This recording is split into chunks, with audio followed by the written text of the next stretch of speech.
Welcome to Flat Earth Debate Uncut and After Show. I'm your host Nathan Oakley, and if you are new to this channel, or you've not done so already, then be sure to subscribe, hit the bell notification icon and join button to keep up to date with the Flat Earth Debate. If you would like to support the channel, there is a super chat that runs alongside each of these shows while they premiere. There's also a PayPal, Patreon and crypto link in the info box below the video. Speaking of Patreon, I'm going to do a quick shout out to all of you who do support me on Patreon, so a massive shout out, thanks and appreciation to Bose Nail, Justin Duso, Joseph Pissarro, Samson, Maris, Hairy Blade, Mobile Max 777, Neo the One, Lost Cat FE, Rob W, Open Minded, Reese Pound, Del West Watson, Mike, Muted, Dick Earth Skeptic, Chris Hillman, NA Literalist, Maria Neelands, Unbelievable Productions, Blue Ridge Ranger, Rob H, Nathan Thompson, The Real Gabster, Windrider, Liam Nedrick, Erwin Jennisons, Abraham Mohammed, Dave Rakia Gafford, Naibai, Adrian Quintana, Skeptic936, Life is Short, Fireball X, Felix Hung, Texas Mike, Edwin Johnson, Kirsten Smith, Alexander Main, David Wayne Foster, and Dank. So another massive thank you to all of you for supporting me on Patreon. I'll raise the mic on whoever is in Discord and G+, so you can enjoy their conversation while I set up for today's live show. Hello. Yo. How's it going? Good. I'm loving the intellectual distancing thing, Nathan. That's all credit to Arwin. So I came up with the Coriolis virus, and Arwin came up with the intellectual distancing, which, if I'm honest, the intellectual distancing part, even though it's a segue off Coriolis virus, I think is even more genius, don't you? It's brilliant. I was listening to it. You were live 1 till 2. I was listening it between 2 till 3 yesterday.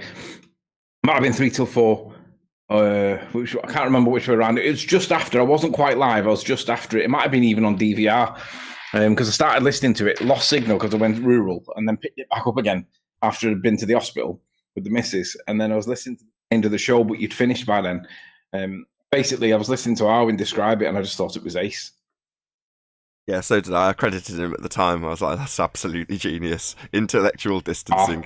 Hey, Flatsoid. Hello, how's it going? Yeah, it's going well. Yeah, hope you're keeping your intellectual distance, Flatsoid. Wouldn't want anybody with the... Oh, no, you're all right, actually. He's immune. You understand that you can't have gas pressure without a container. But I was listening to it yesterday. Yeah. Brilliant. Arwin's analogy is brilliant. It only afflicts globe heads. Yeah, you see, you have to have some kind... You have to have some kind of cognitive dissonance for it to affect you. Cognitive dissonance at the minute. When I thought of it, it was more trying to tie in Virus, the person, or the character, or whatever you want to call him, with a title for a video. And then it suddenly came to me. I'm like, well, why not the Coriolis virus? Just call it that. So, you know, in some small ways, Virus being on the panel has contributed towards me thinking about that. Akum Virus, as his full name goes. But yeah, that helped. But yeah, I've still got to, like you are, take him hat off to Arwin and go, you know, on the fly. That's genius. Hey, 10th man. Hi, good morning. Just talking about intellectual distancing.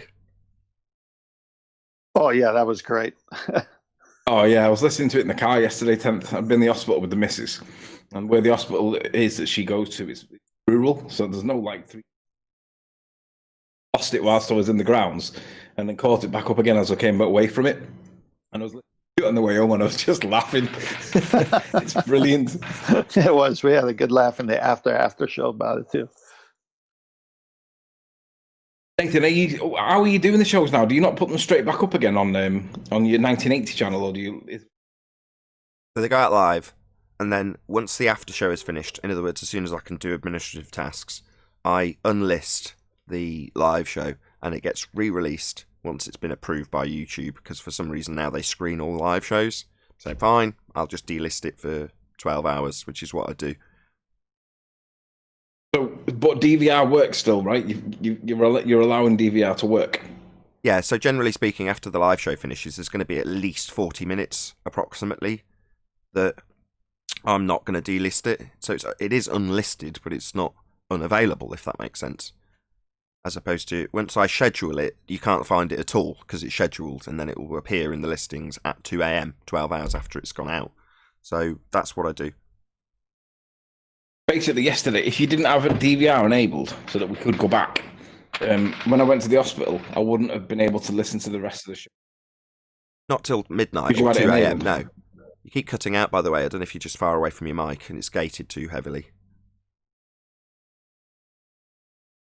Anyway, yeah, you can't see it if you haven't watched it live, but if you have watched it live and you happen to join 20, 30, 40 minutes in, then you can still watch till the end because, you know, the DVR functional. That's why I will hold off. So if there are people who joined late in the live show, they can still scrub back, go through it, whatever, for about, say, an hour after it finishes live. But after that, it just gets scheduled to come out. And as soon as you schedule it, it turns it off until it comes out. Nathan, you might want to consider doing something a little bit different with regards to your website, in the sense that if you have a chat room set up onto it so that you can have chat, run it in YouTube, but run it on your website as well, so that the chat on your website is where most your channel, I don't know whether it's good or not for you, but as a backup in case YouTube goes down or you get kicked from it for some reason. Yeah, I've got all that in place. There's a forum. It's not a chat feed, but how to do a chat feed, I'm sure that wouldn't be too much of a task should it be required. Everyone keeps telling me I need a YouTube backup plan. It's like, well, I've been in a position where I've had to sort it out with William and get it all organised, and I've done it. So should the worst ever happen again, I've got a backup plan in place. I've got my website. It's capable of having video content put on it. At one stage, it had all of the video content on it, amazingly. The amount of bloody bandwidth that site was taking up is unreal. But there we go. Anyway, so yeah, I've got that all sorted, thanks to a very, very kind person approaching me when I was in dire straits.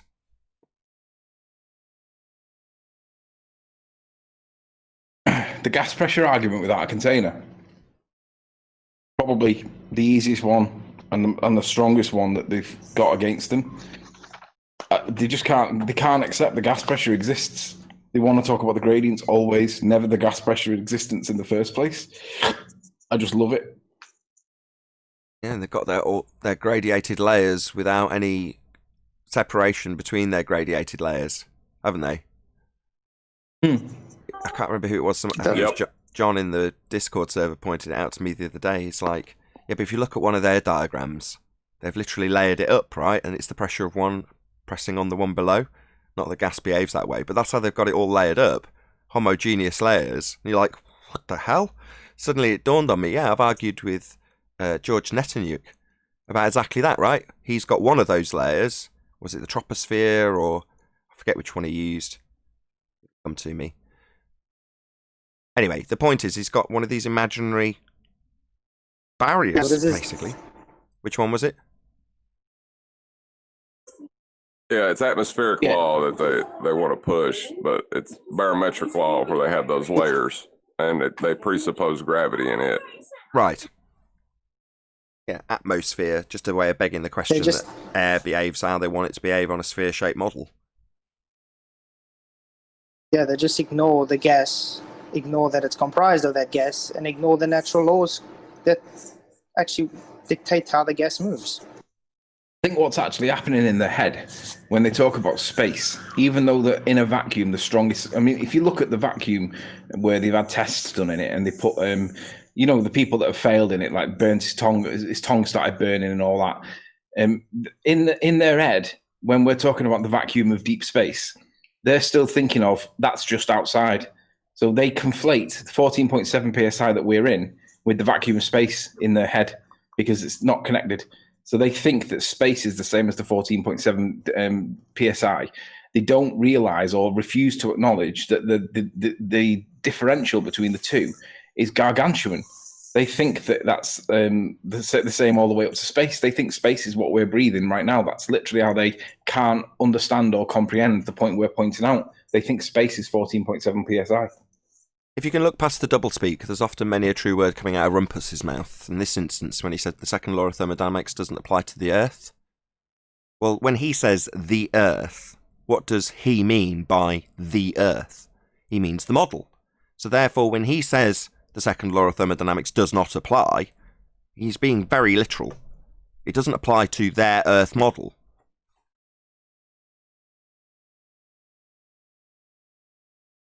Or to put it another way, I can see it that. can't be applied because we don't live on a model. Yeah, I want to Yeah, tell people as well that when they talk about, they criticize me personally all the time. I'm sure others get it, but arguing about semantics, I correct them when they say semantics. I say it's not really semantics though. It's more like definitions, because like words do have the meanings, and when it says differential without a barrier or a membrane of some kind, then that's a violation, and they don't seem to understand it. But I correct them when they say semantics, and I just say definitions. That seems to piss them off even more. Well, it's the same thing, it's the same exact thing. Words and their meanings is semantics, but when they say semantics, they're implying that you have some sort of fallacy abuse going on when you haven't. You're just defining what a word means, and they're like, it's just semantics. What? The word and its meaning? Yeah, that's precisely what we're defining. Nathan, don't they equate air to weight and then try to say that the lighter gas is pushing on the heavier gas, which is a contradiction? Yeah, that's what John said a few moments ago. So exactly, they're just taking atmospheric laws and making gas do what they want it to do on a sphere-shaped model. In that case, pushing down, go boom, boom, whatever you want to describe it as. Well, they ascribe an imaginary volume to that gas so that it can press down on another imaginary volume. It's silly. Right. So, but just on the surface, without going that deep, how can lighter gas push down anything heavier than itself? Well, it's not pushing. That the only force that's going to be described in that atmospheric law is going to be the gravitational attraction that they've got going on, which isn't a force anyway, but that's how it's being described with the various different layers. The point being, or John's point being, that they've ascribed a particular volume to each of the layers. So you haven't got this harmonious gas being created at ground level, getting less as it goes up because there's nothing creating it halfway there. Obviously, there'll be less of it as it dissipates. That's entropy in action. But they can't have that process happening. They've just got the separated layers, as I say, as homogeneous layers, and it's just couldn't be more far removed from what gas does. Well, speaking of gravity, Dr. Becky had a YouTube that was labeled, "Why Don't We Feel the Earth Spinning?" And it's funny because we can just add that to the whole gravity. Why don't we observe mass attracting mass? Because it's 105-year out-of-date rhetoric replaced with a pseudo-Ramonian force-based bending? Well, let me go on. Why don't we observe water curving? Why don't we experience shorter flight times? Why don't we see Earth curvature?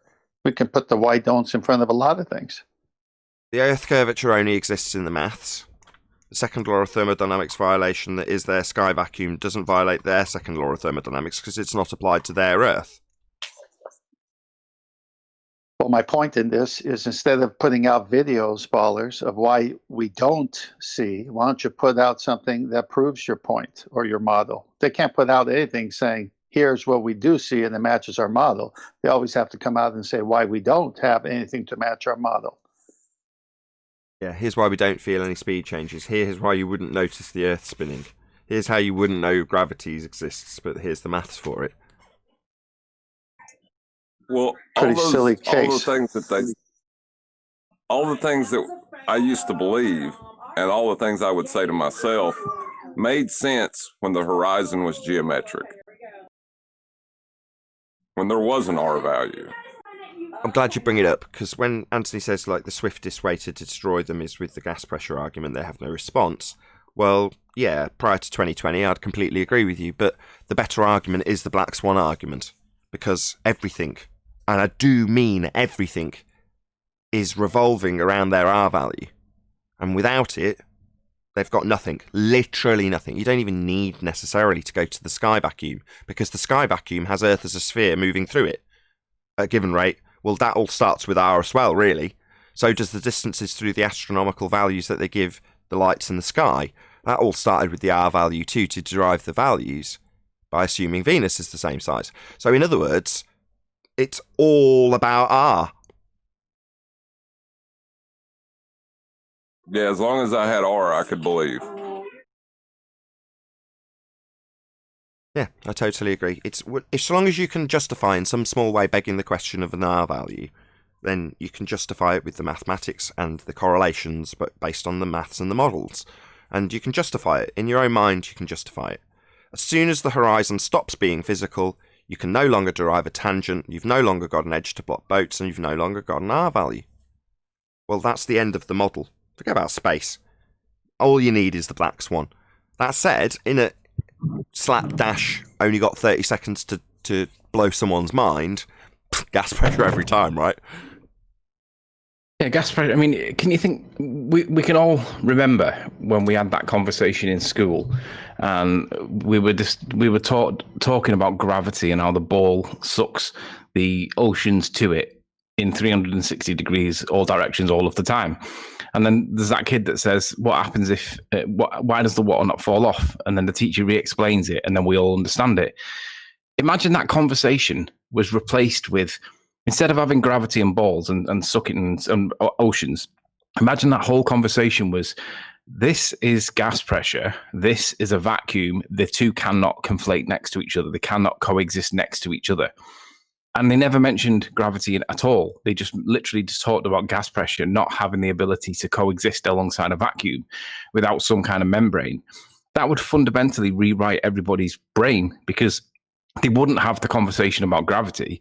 They would have the conversation about the second law of thermodynamics, and they would realize that we must be contained just by that one conversation alone. If the kids were taught like that one difference, it would be a stark, massive difference between the way, obviously we all got taught the same shite in school, but it would just be brilliant if they didn't have that conversation and it was replaced.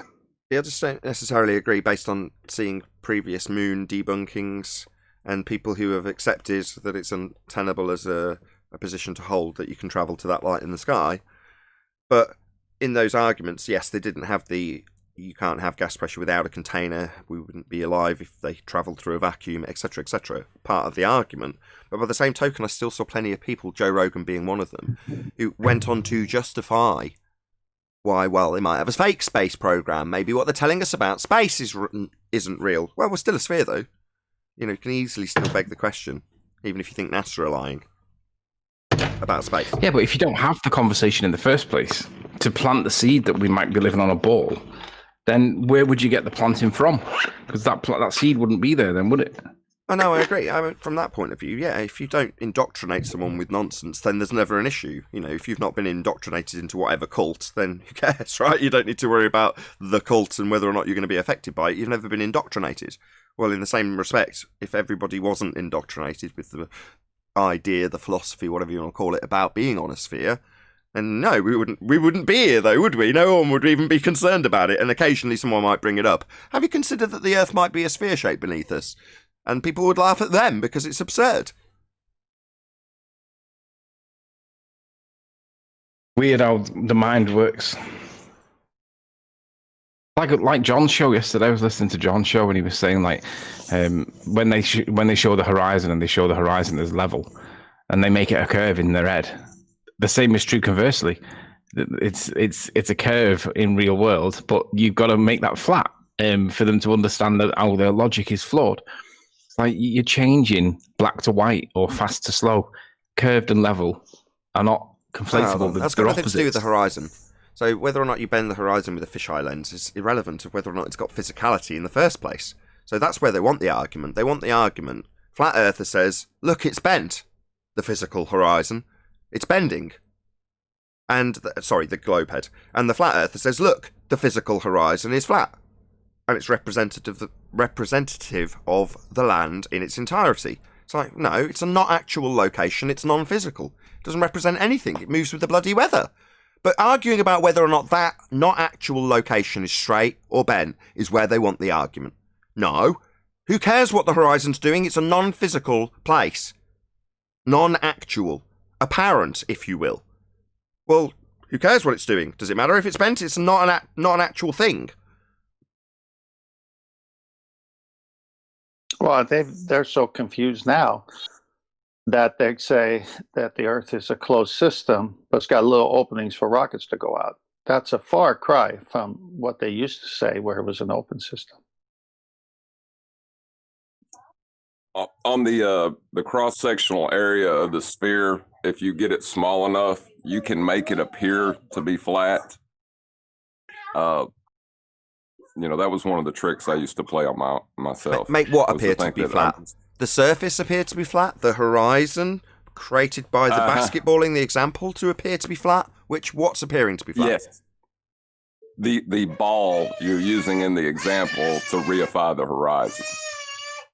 I see. So again, it all boils down to your first point then. Only if you can reify the horizon into a physical, geometrically capable of being measured location can you reify the ball by way of an R value. If you can't derive an R value from a physical obstruction, called the horizon in a globe model, an edge to a sphere that's blocking things, well, once you've let go of that, because it obviously isn't a real location, it's a not actual apparent location, doesn't have any physicality, suddenly your whole idea of deriving an R value and extrapolating out the distances to all the lights in the sky falls on its arse. Well, isn't this similar to... Sorry, John. Go on. I was just agreeing with Nathan. That's the foundation of everything is R. And that's, as long as you can beg the question of R, you can believe anything about the globe. But I must bring back Brian's excellent work on the tangent plane and the Cartesian coordinate system, where they have to only do it from one tangent plane that keeps moving. So if you imagine a sphere, and as far as the human eye could see, it looks flat, and there's your plane. But then a guy away from you has the same issue. And so now you got to move from where you are to there and move the plane over there. So they're always measuring off of a flat plane, but can't be more than one place, and their sphere model, which destroys it. Exactly. Got to assume that the horizon's physical to create a tangent. So in the word tangent plane, hey Brian, by the way, you've got their assumption of a physical horizon capable of deriving a tangent to get their centre of the Earth measurement. Al-Biruni's claimed to have done exactly that. It's very easily documentable. And when they say in the citations that he's not accounting for refraction, there's a good reason for it. If he was, you wouldn't be doing geometry anymore, because you'd have a bent line rather than a tangent line. You need a tangent, which would be a straight line to the edge of a sphere. And if it's not the edge of a sphere, it's a non-physical apparent location, that would be the horizon. How are you going to draw a tangent to it? How are you going to say that your surveyors have automatically assumed the Earth's a sphere because they've got a tangent to the horizon to then measure their plane? That's what a tangent plane is. Measured flat, assumed spherical. Tangent bit being the assumption. Well, you've got to have a physical horizon to do that, and they haven't got one anymore. They never did. That's where the blag began. But wouldn't Rumpus argue that the amount of refraction up at those high elevations is so negligible that it's not even worth it? You can assume that the line of sight would be straight, not curved. There's always refraction. Therefore, there's never a tangent. End of story. You mean, when you say refraction, you mean 7/6R, right? No, it doesn't matter at this stage in the mathematical argument. What's a tangent line, Anthony? Straight line that touches the edge of a circle. What is a line that has been refracted best described as? Bollocks. I need to answer. I'm sorry. I need to answer this. One sec. I'll answer for you. Deviated from straight. So if it's refracted, it is not a tangent. Fact. There's no getting around that. There's no, well, I don't mind just not assuming that my bent line's just going to be assumed to be straight. No, it's not. Either you're drawing a straight line to a physical point, or why would it be capable of refraction in the first place? Well, that means it's not actual anymore, so it's no longer a tangent point if you're having to worry about, oh, well, it's only a little bit of refraction, or, well, it's only a little bit not a real position that you're measuring then. It's only a little bit not a straight line anymore. Well, that doesn't work. Geometry is very basic. Straight line to a point, edge of a sphere, that's your tangent. If it's refracted, it's no longer the edge of a sphere. If the line's refracted, deviated from straight, it's no longer a tangent. So you haven't got a tangent point and you haven't got a tangent. Well, you're not doing geometry anymore, that's for damn sure. And that's where the model dies, because they require the geometry.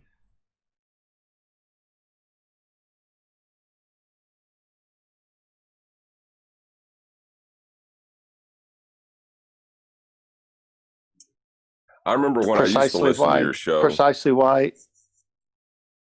why when they do readings with the sextant, they don't shoot any luminary below 15 degrees, so they don't have to worry about refraction.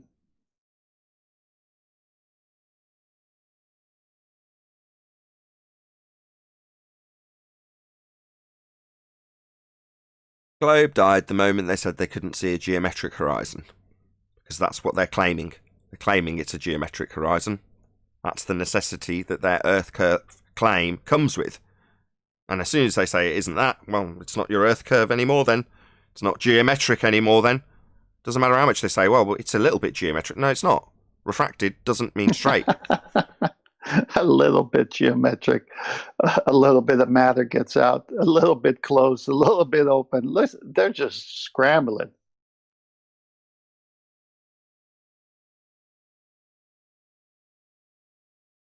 Yeah, Andrew Thomas Young's picture of donkey-dick geometry, where they claim they've got a line of sight to a position they cannot see, and that would be the geometric horizon. So deriving lines of sight means you can see it. It's just a way of double-speaking their way around not having the geometric physical sphere-edge horizon to block boats and buildings in the distance because it's refracted, therefore they can't derive an R, but they'll assume the R value has refracted the horizon, so they can back-engineer in the R value to derive the R value when they're measuring it, with a refracted bent line to a non-physical tangent point. It's a cluster screw. Absolutely annihilated. Worse. The globe is dead. More than dead. Andrew Thomas Young admits that all of his refraction calculations were done over a flat surface.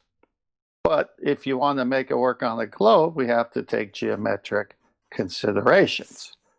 So how do you take your raw material that wasn't even done on a sphere and then say it was done on a sphere? You just assume a sphere like they've done all along. It's just a way of increasing the size of the spiral with their begging the question. Just expand the spiral one more stage. Just beg the question one more time.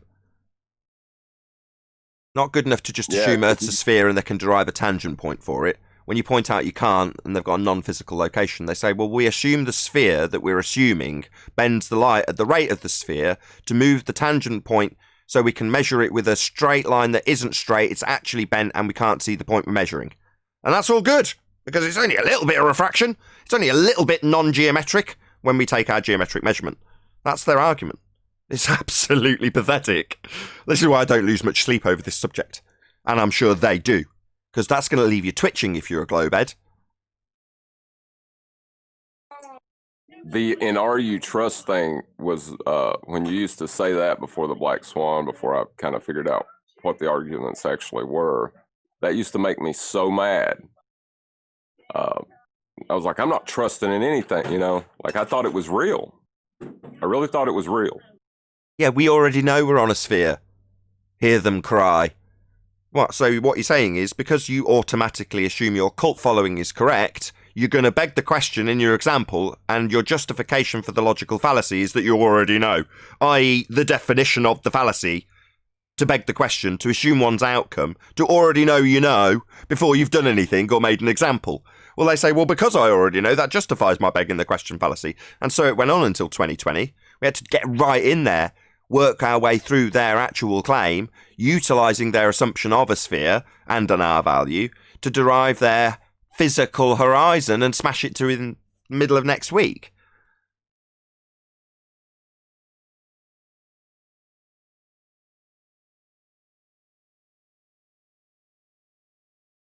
Been a good year.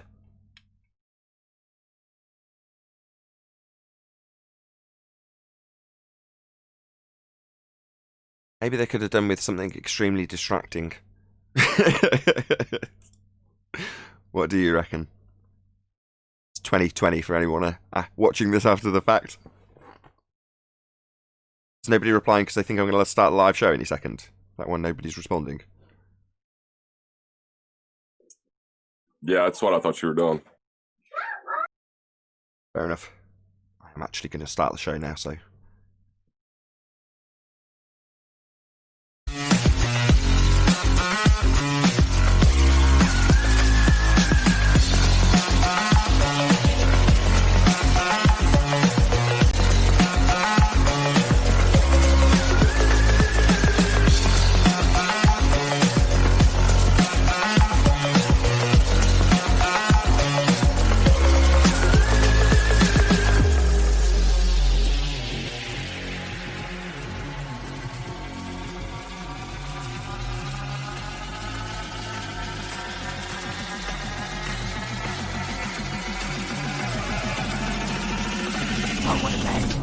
Welcome to Flat Earth Debate Live.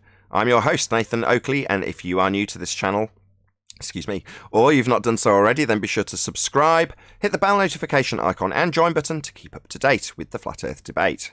If you would like to support the channel, there is a super chat that runs alongside each of these shows while they are live. There's also a PayPal, Patreon and crypto link in the info box below the video. Most importantly, if you'd like to join the discussion, simply mute the page you are currently watching, then click the link in the info box below this video to join the panel and express your views on the nature of Earth.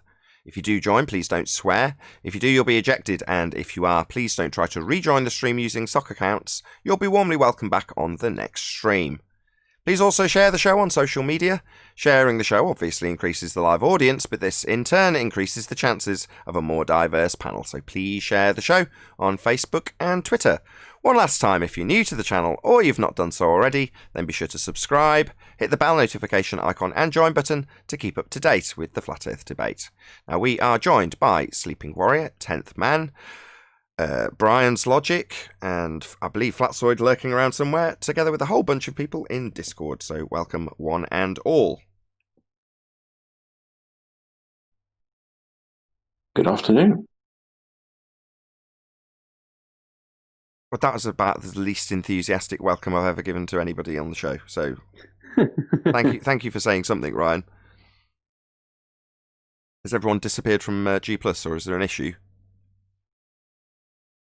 Brian, Sleeping Warrior. Unreal. Can you guys not hear me? Discord's working. I don't know. We've got Discord working fine, but nobody in G+ is giving me a response. So I don't know if they can't hear me, but it'll just be you and me for the now, Ryan. Any evidence of Earth curvature? Wouldn't that be geometric R value related to the horizon? Yeah, geometric R-based physical, presumed to be horizon, tangent point. No, that's just silly. Can you hear us, Sleeping Warrior? Yeah, why? Because everyone disappeared right after my intro. That's why. Oh, sorry. Brian didn't answer, you didn't answer, 10th didn't answer. Anyway, at least there's no issue. I was just going to say, maybe we could say, like in George Musa style, there is no evidence of curvature or geometric horizon, but you can think that there is a geometric horizon. Nobody in the chat either. It's a very weird day. Check 1, 2. Can you hear me? Yeah, we can hear you now. Okay. Any evidence of axial rotation of the Earth-based variety? None whatsoever. We would see Sky's 15 turning, degrees. Nathan. Again? The sky is turning, Nathan. That's evidence that the Earth's turning. That would be a Coriolis claim, though, wouldn't it? Yeah, but that's the evidence that the Earth's turning, because the sky's turning in two places, so that means that we must be a ball. No, that would give us a shortened flight time if we were travelling west, because Earth would be rotating underneath. Now, have you never heard of conservation of momentum, Nathan? Conservation of momentum isn't drift, though. The claim Earth has is 15 degrees an hour drift as Earth turns underneath. But we wouldn't expect to see drift, Nathan. We're conserving momentum as we fly. Are you a moron? Thanks, no drift then.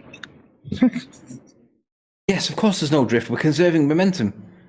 All right, thanks. Welcome to Flat and Stationary Earth. Hey, Well, how's we're it going? conserving momentum. There is no drift. You just don't understand. Well, if What about your bullet? there's no drift, then there's no 15 degrees an hour deviation to prove we're spinning. Oh, there is when I need it to be. So Bob from Globebusters proves that the Earth's turning with his gyroscope. So there's drift then, Nathan. No, they claim Bob proved Earth turns underneath at 15 degrees an hour, which would cause things to drift apart. In his example, a gyro drifting at 15 degrees an hour, because it's claimed by them, not Bob, that Earth turned underneath the fixed frame of the gyro.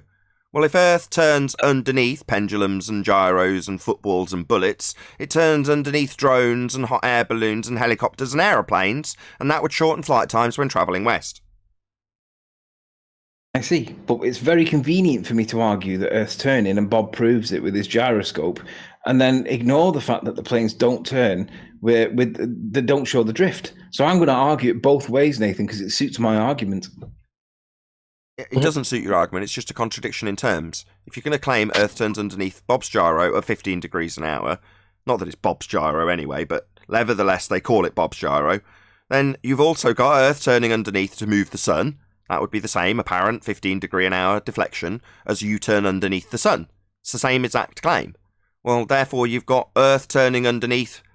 Well, let's think of an example that's got a good citation. A football that leaves a football field to move through a goalpost that's turned underneath it. That's Earth turning underneath a football as claimed by Neil deGrasse Tyson. Same exact claim they lay at Bob's door. But that would shorten flight time. So if you're in a blimp above the stands watching the game, you're in the same frame of reference as the football. Therefore, Earth should turn underneath the blimp. And it doesn't. But Nathan, if I argue it both ways and double speak the audience and confuse the shit out of them, then I can make it sound like I'm winning both times on my arguments because that's what I need to do. Yeah, until we point out that you've got a claim of drift, and Netflix has made it very clear to your general Joe audience member that the claim is Earth turning underneath at 15 degrees an hour. Now, in recent days, they've tried to avoid saying the Earth turning, Earth turning underneath bit. Well, I don't mind highlighting that here, that's their claim. Earth turning underneath at 15 degrees an hour. Okay, well, that means that flights would be shortened in their duration when travelling west. Charlotte, North Carolina, to Los Angeles would take an hour and a half if Earth turned underneath at 15 degrees an hour, and it actually takes 4.5 hours, because Earth is not turning underneath, as a second reference frame to give you Coriolis drift. That would be you observing that same flight seem to drift as you watched it. Well, that's from the ground Coriolis claim, and the only way you have Coriolis is if you're on the rotating reference frame, turning underneath stuff not attached. Now, the Globers will immediately start justifying what planes do when the Coriolis effect is observed as you turn underneath. So the effect has to have you turning underneath, and all they do all day long here is deny their own claim that we turn underneath at 15 degrees an hour to cause drift to be apparent. That'd be things drifting away from you. They just deny that because it doesn't happen. But their claim is very much Earth turning underneath. Now, obviously, this kind of intellectual poison is going to cause disease, and it has. We now have 8-time confirmed cases of the Coriolis virus. You know, we were racking our brains, and Arwin, the genius that he is, came up with the best plan for us to advise these infected individuals of what best to do to stop the Coriolis virus spreading throughout the entire globe kingdom, or whatever they call it, their global belief. Well, if it's going to be prevented, you need to exercise intellectual distancing. Because if you're interacting with these people who tell you that you've only got one reference frame and the Earth doesn't turn underneath, debunking for cult and debunking what they've laid at Bob Nodal's door, then we're going to just point out that you need 15 degrees an hour drift. No drift then. No proof we spin then. That's a disease that needs stamping out. You need to get your own claim correct on the globe side. You think there's 2 reference frames, Earth turning underneath, 15 degrees an hour drift as you turn underneath. And these infected individuals like SciManDan and Craig and Becky, Rumpus, they're all going against the actual narrative put forth by people like Neil deGrasse Tyson as they claim Earth turns underneath a football. They'll tell you things like, you and your reference frames are ruined, addressed to us the flat earthers who don't require them, because they're diseased. Their brains are going to mush, and it's going to infect you if you're near them. If you're near Craig and he's showing you videos of tractors pulling men not drifting underneath trampolines and telling you, look, no drift, that's going to poison you if you're a fundy, because you're under the apprehension, incorrectly, that you've got drift because Earth turns underneath stuff not attached. So as soon as we can get them all whipped in line and get this disease spread contained, that would be Coriolis virus, by way of intellectual distancing. Don't go near the poisonous individuals telling you, as a globehead, that you shouldn't have drift, when that's what Foucault's claiming. Then you'll be alright. You can just come here to us, tell us, yeah, we think Earth turns underneath pendulums and gyros and bullets and footballs, only for us to point out that that would shorten flight times, therefore it's nonsense. That's the order of things. We'll get there, but we've got to stamp out this Coriolis virus first by way of intellectual distancing. Big shout out to Arwin, ARWIJN, early bird now before every debate. Subscribe today. The thing is, though, Nathan, if I argue conservation of momentum, that persuades people on my side that the Earth you wouldn't expect to see any drift, and because they're stupid and they don't listen to the show, it means that when you point out then there's no apparent drift, that means that you can no longer comply with the definition, the requirements for Coriolis effect, because you need that drift. But if I've got a plausible sounding scientific excuse for why we don't see the drift, then I can persuade people that there's no contradiction in terms, and therefore I can pass my infection onto them because they're now infected with the Coriolis virus. Exactly, that's how it happens. It's like snogging. Conservation of momentum, that's a symptom of the disease right there. Exactly. Yeah. It's like snogging and you all cooties. remember to intellectually distance. Exactly, It's Arwin. beautiful, Alwyn. Good afternoon, guys. There's a couple of other bits, actually, as well. You know, once it's time to put in intellectual distancing in, the time to know it, I've been doing a little bit of research and just checking. So other than the loss of taste and smell, you'll also find the person you're talking to will probably miss contradictions. And the easiest way to confirm a positive case is they'll have an inability to formulate using the scientific method. So look at that. Very good. Yeah, and if they start to justify to you as a globehead that there is no drift, single reference frames, and flat earthers' reference frames have been ruined, then recognise the trap. Just go and quote them for cult and say, look, for cult saying Earth's turning underneath. Netflix said a flat earther had proven Earth turned underneath at 15 degrees now. Why are you trying to poison me like in Zombieland? I'd just like to point out that the conservation of angular momentum argument still requires an R, even though that would not be Coriolis. Yeah, they've still got to assume Earth's a sphere and turning. It's just in their example when you've got a Coriolis virus infected victim speaking to another globehead about how there isn't two reference frames and stuff isn't turning underneath, they've got to explain it with the conservation of angular momentum. And when they do that, again, if you're a globehead, recognise that you've got 15 degrees an hour drift as your claim, and that the conservation of momentum, assuming Earth is spinning, and that the atmosphere is violating the first law of thermodynamics by spinning with it, that in itself should be enough to tell you that that's not true. But remember that if there's only one reference frame and stuff isn't supposed to be moving apart at 15 degrees an hour, then there'd be absolutely no difference between a stationary Earth and your assumption of a turning Earth. Neither give you drift. And to prove you're spinning, you need 15 degrees of drift. So just, again, to reiterate, this is mainly a word of warning to globers, to intellectually distance yourself from those people who clearly have the Coriolis virus and assert that globe heads and their claims don't involve Earth turning underneath at 15 degrees an hour. And start talking about, if you hear the words conservation of momentum, no, you're dealing with a patient in waiting, and that they need to be committed somewhere to get treatment for the Coriolis virus quickly. And you need to immediately exercise social distancing by way of intellectual distancing. Yeah, that's the key point. If they say conservation of momentum, they're trying to argue against the drift that's necessary to demonstrate Coriolis force. You can't have both. You can't argue conservation and expect drift to be there. That debunks their model, guys. Yeah, that's it. That's the clincher, isn't it? That's the way to spot somebody infected with the Coriolis virus. If you hear the words conservation of angular momentum, you know you're dealing with somebody who's infected with the Coriolis virus. And immediately express your dissatisfaction by way of intellectual distancing immediately. What Can kind I of say- is there a vaccine unclean? available? Hang on, is there a vaccine available for this condition? Because I'm hearing talk that there's a vaccine available. Yes, there is. But I'm not quite sure what the vaccine It Yes, is. doesn't that's matter. correct. There is, That there little is. Outbreak monkey is still running around. No, there is. SciManDan, the Outbreak monkey. After epidemiological studies, it's transpired that flat earthers are immune to this disease. So that you don't actually need to get a vaccination. You just have to appreciate that the Earth isn't spinning, and that their claim of conservation of momentum, that's the infected people with Coriolis virus. When they say that, they're not actually presenting you with something that could prove we spin.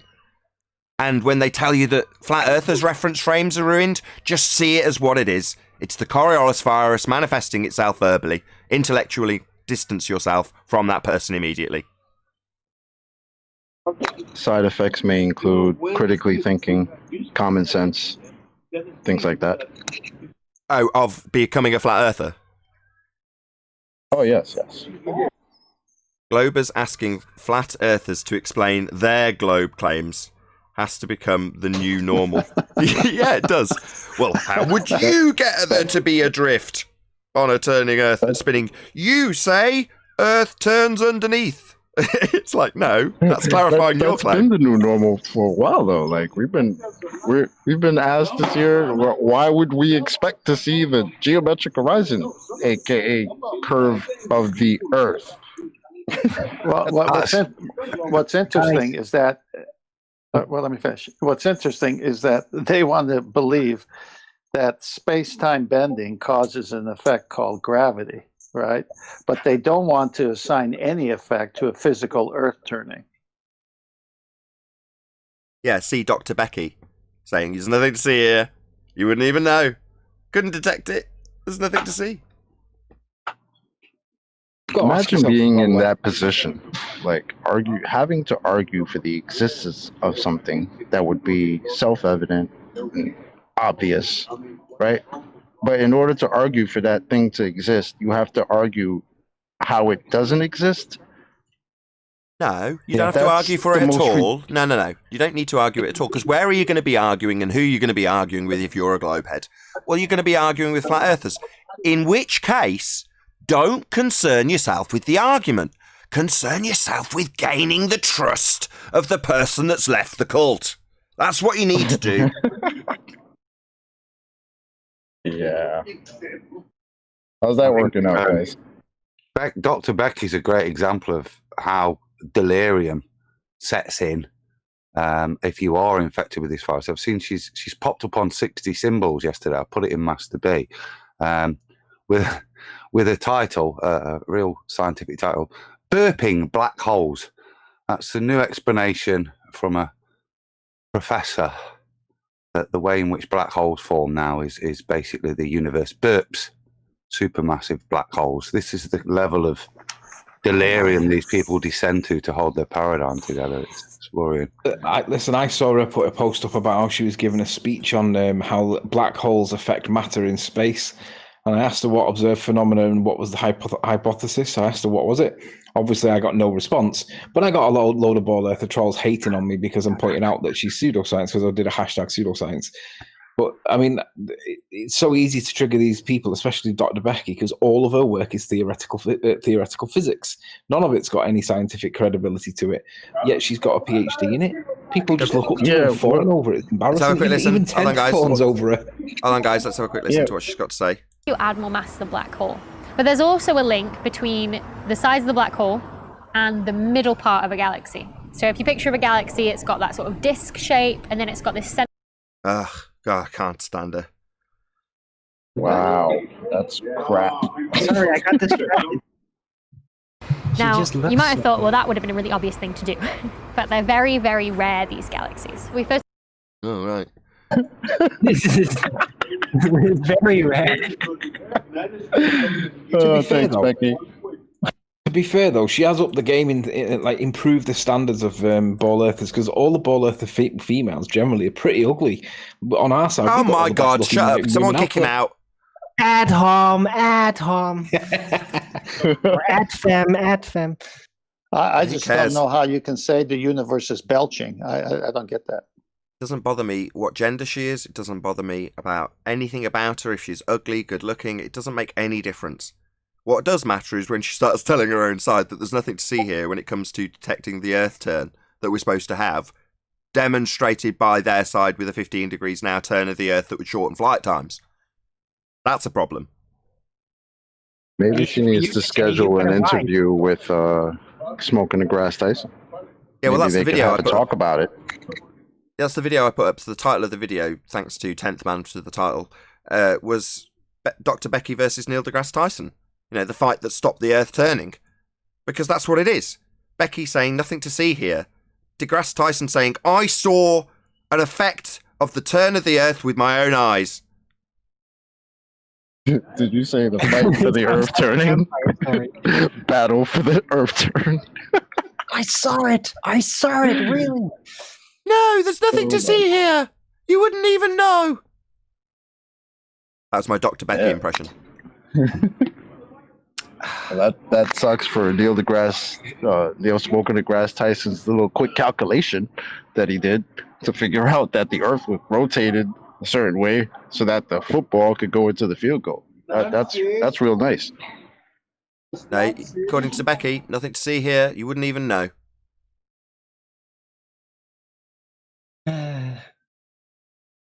Any evidence of the R value, Earth radius? Black Swan took care of that. Dr. Becky ever directly addressed that? A lack of geometric physical sphere edge horizon. Well, she's utilising Kepler's third law. She's assuming Venus is the same size as Earth. So she's definitely got it in her rhetoric. It's definitely utilised by her. Whether or not she mentions the fact that they've got this presupposition that's been debunked by flat earthers by way of annihilating their claim we have a physical sphere edge horizon that they can derive tangent points for with its physicality by way of straight lines that are actually bent. Well, I doubt she'll have addressed that. She'll just assume, like all of them, they're fundies with a cult.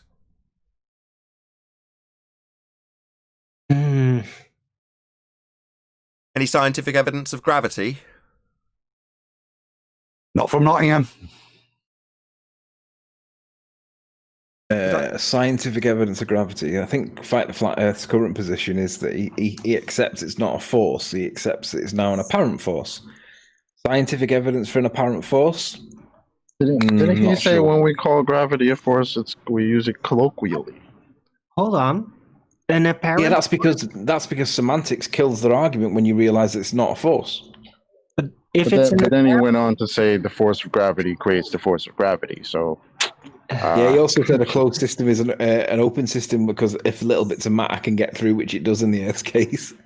Did I actually shout out truth in your face? I think I read out a super chat, but didn't actually thank him for the super chat. Thank you very much for the super chat, truth in your face. Subscribe today, it's a good channel. But if it's an apparent force and not an actual force, this supposed new variety of gravity, does that mean that it's kind of like an apparent deviation and not an actual one? Is it? Oh yeah, what they're doing? Turn gravity into Coriolis now? No. Clay it? No, because apparent means you'd actually see something. Appearing, but not actually. So in the case of the horizon, we do have a horizon. There is an actual thing that you can see, but the thing that you see in bad wording isn't actual. It's apparent. It's a non-physical, non-actual location. Therefore, appearing, but not actually. That's apparent. Well, no, you don't have any apparent gravity. What's apparent about it? Let me address Arwin's last question. What they're doing is they're playing on the fact that because there's an apparent acceleration, that means they can treat it as a force. The problem is, when you look a little bit further into Einstein's general relativity, the geodesic path remains straight. When it says apparent force or apparent acceleration, it's because what we call perspective or refraction. It's not the real thing that we're seeing. We're seeing something else. And that is what we perceive to be an apparent force. But Einstein makes it clear the geodesic path remains straight. Therefore, there is no acceleration. It's perceived only. Well, if there's no actual acceleration, then you haven't got anything pulling or pushing on something. So you haven't got any force pulling or pushing, but you think you have because it's perspective or refraction or any other nonsense. But the reality is the geodesic path remains straight in general relativity. The force that we perceive and the acceleration we perceive is not real. That's the key bit. So an intellectual distancing warning for all of you in the chat, as SciManDan, someone affected with the Coriolis virus, is currently infecting our chat room. I've asked him if he's joining via Discord, Nathan. I'm waiting for a response. The Outbreak monkey's here. Is Yeah. he not taking seriously the intellectual distancing? Should we send in the police? I don't know what we should do. I'm I mean, obviously, if you're a flat earther, you're going to be immune to quotes like, you and your reference frames have been ruined, when Foucault's claiming Earth has two reference frames and one of them is Earth turning underneath. Obviously, if you're surrounding yourself by people who are infected, which is highly likely if you're a globehead, then you're inevitably going to become infected with the same virus Dan has contracted, which would be the Coriolis virus. To assert that flat earthers who don't require reference frames have had them ruined, that's going to be a bad day for you if you're a globehead and you come in contact with these people. So intellectually distance yourself from SciManDan. Yeah, it's. I think SciManDan's in the same category as the Rumpus. They're categorised as super spreaders. So it's ad homing us, talking about us having no jobs. So SciManDan, you are infecting the globe-believing community with an incorrect notion that that would be flat earthers, reference frames we don't require and don't need to make any claims about, Coriolis, have been ruined when Foucault claims two of them, Dan. Now, you are infectious. You are causing the people in your own community to be under the apprehension that reference frames you need are ruined, Dan. Let me just ask Dan two questions. Number one, Dan, you say he finds it hilarious that a group of guys with no jobs thinks they are cleverer than Dr. Becky. What is your job, Dan? And secondly, the trampoline guy that getting pulled by the tractor, Dan, you argue that conservation of momentum is the reason why we don't see any drift, but fail to realise that the drift is necessary if we are Coriolising. So where is the drift that is required by the definition of Coriolis? Oh, there is none. Therefore, the Earth cannot be turning because we need to see drift, and we don't see drift with planes, do we, Dan? Why? Yeah, why, Dan? You say whatever you say, Nathan. Lol. Yeah, good dog. That's correct. Whatever I say you have become infectious and are infecting your own community by saying you and your reference frames are ruined and showing examples with no drift, Dan. So thanks very much for backing our argument that you and your reference frames are ruined. I just have one simple question for Dan, the coward, who inevitably will not answer. Does Earth turn underneath the Foucault pendulum as a second reference frame? Or are they ruined? Which is it? Are the reference frames claimed by Foucault ruined, Dan? Hey, by the way, Outbreak Monkey Clown Show. No jobs. I'm at work every day doing this. Building a $50,000 machine, buddy. What are you doing? Don't sink to his ad homs. He's being asked. Given that he states, quote, you and your reference frames have been ruined, end quote, Simon Stuttering Dan, why you're debunking Foucault? Do you not understand that Earth should turn underneath Foucault pendulum in your globehead claim? Because you're saying the reference frames used by Foucault are, quote, ruined, Dan. Now that makes you infectious. You are ground zero for the Coriolis virus. And we suggest our audience, if they're globeheads, exercise intellectual distancing. Because you're telling them reference frames ruined, and that's what Foucault is claiming, you bonehead. See if he addresses me or ad homs again. Dan, does the Earth turn under Foucault's pendulum as a second reference frame you say is ruined? Is Earth turning second reference frame under Foucault? Simple question. I'll leave if he wants to come in. No, he's saying I got a lot of mileage out of the tweet. No one's asking you about a tweet, Dan. We're asking you about Foucault, you coward. Even from the chat, you're my bitch. So, does the Earth turn under Foucault's pendulum? Yes or no? Are the reference frames ruined, as you say? Or is Earth turning under the Foucault pendulum? It's a simple yes or no question. This infected clown can't answer.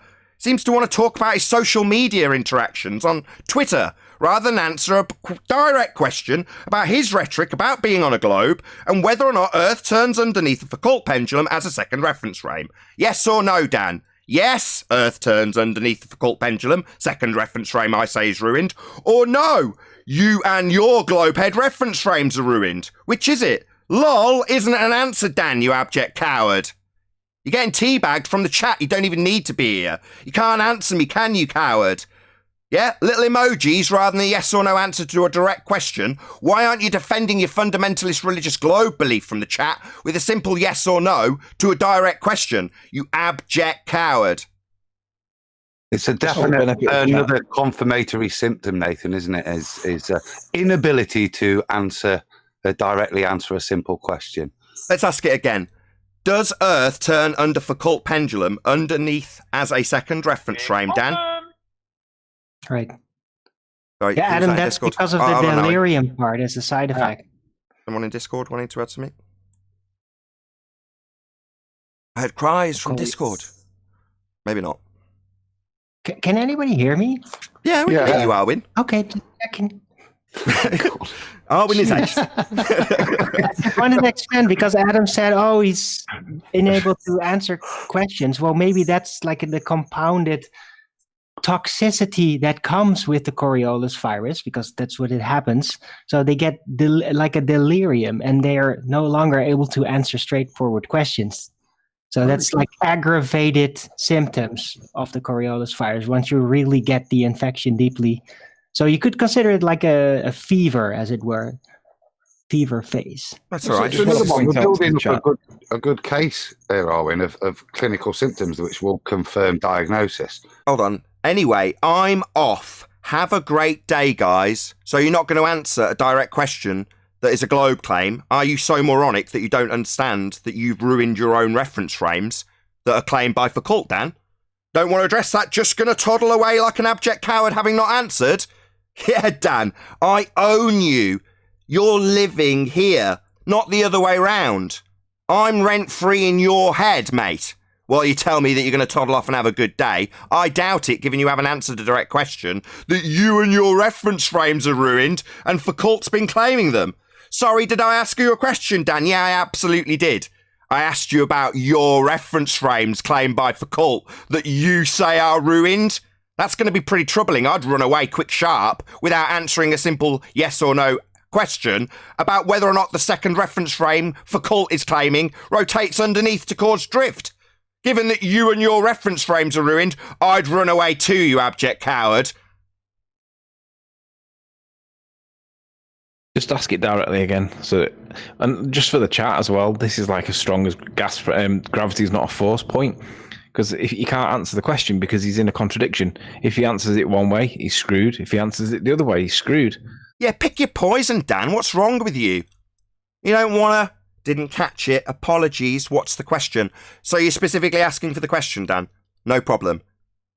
Nice short pause, so you, who are obviously slow, can comprehend the question, which has been asked multiple times. Your sarcasm isn't going over, I'll just repeat it, so my audience appreciates that it's still not been answered despite your asking for clarity. The question is, does Earth turn underneath the Foucault pendulum as a second reference frame?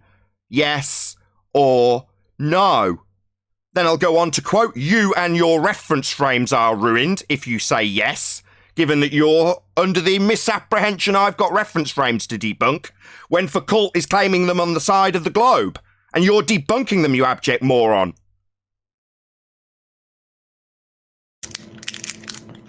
He's never going to answer. He's a coward. Dan's getting owned from a flat earthers chat. Doesn't even need to be in the show. It's not that he's a coward. He knows he's cornered. Not coward. Cornered. A cornered coward? Let's see if he's predictable. Let's see if he asks us again, if he can have the question again. Or maybe he'll tell us he's going to toddle off or say he's here for the lols.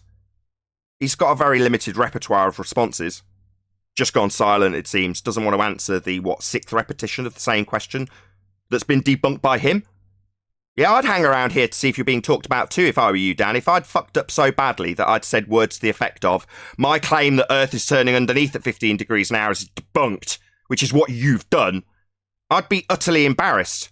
But you're more concerned about your interactions with Twitter and here for the lols, rather than asking a direct flat Earth question that you can't answer. About your reference frames you tweeted me about. Sorry, internet went. Can you repeat it? You're an abject coward, Dan. You've heard it. why are you stating Foucault's reference frames are debunked, Dan? Why are you debunking your own claim that requires 2 reference frames, Dan? How many times do you need the same question beating into you, Dan? Are you so pathetic that you've got a poor internet connection with all your YouTube money? What's going on? Incompetent and incapable of accepting that you've debunked your own claim of Earth turning underneath at 15 degrees an hour. Yeah, what claim? The claim that Foucault makes, Earth turning underneath, second reference frame? Quote, SciManDan, you and your reference frames are ruined. I don't have any. Foucault does. So you think Earth and atmosphere travel together, right, Dan? No drift. You gave us an example with a man being pulled by a tractor whilst trampolining and not drifting. And you told me the reference frames used by Foucault to claim drift at 15 degrees an hour as Earth turns underneath are ruined, Dan. That's you telling your own side how ruined your claim is. Maybe you need it again.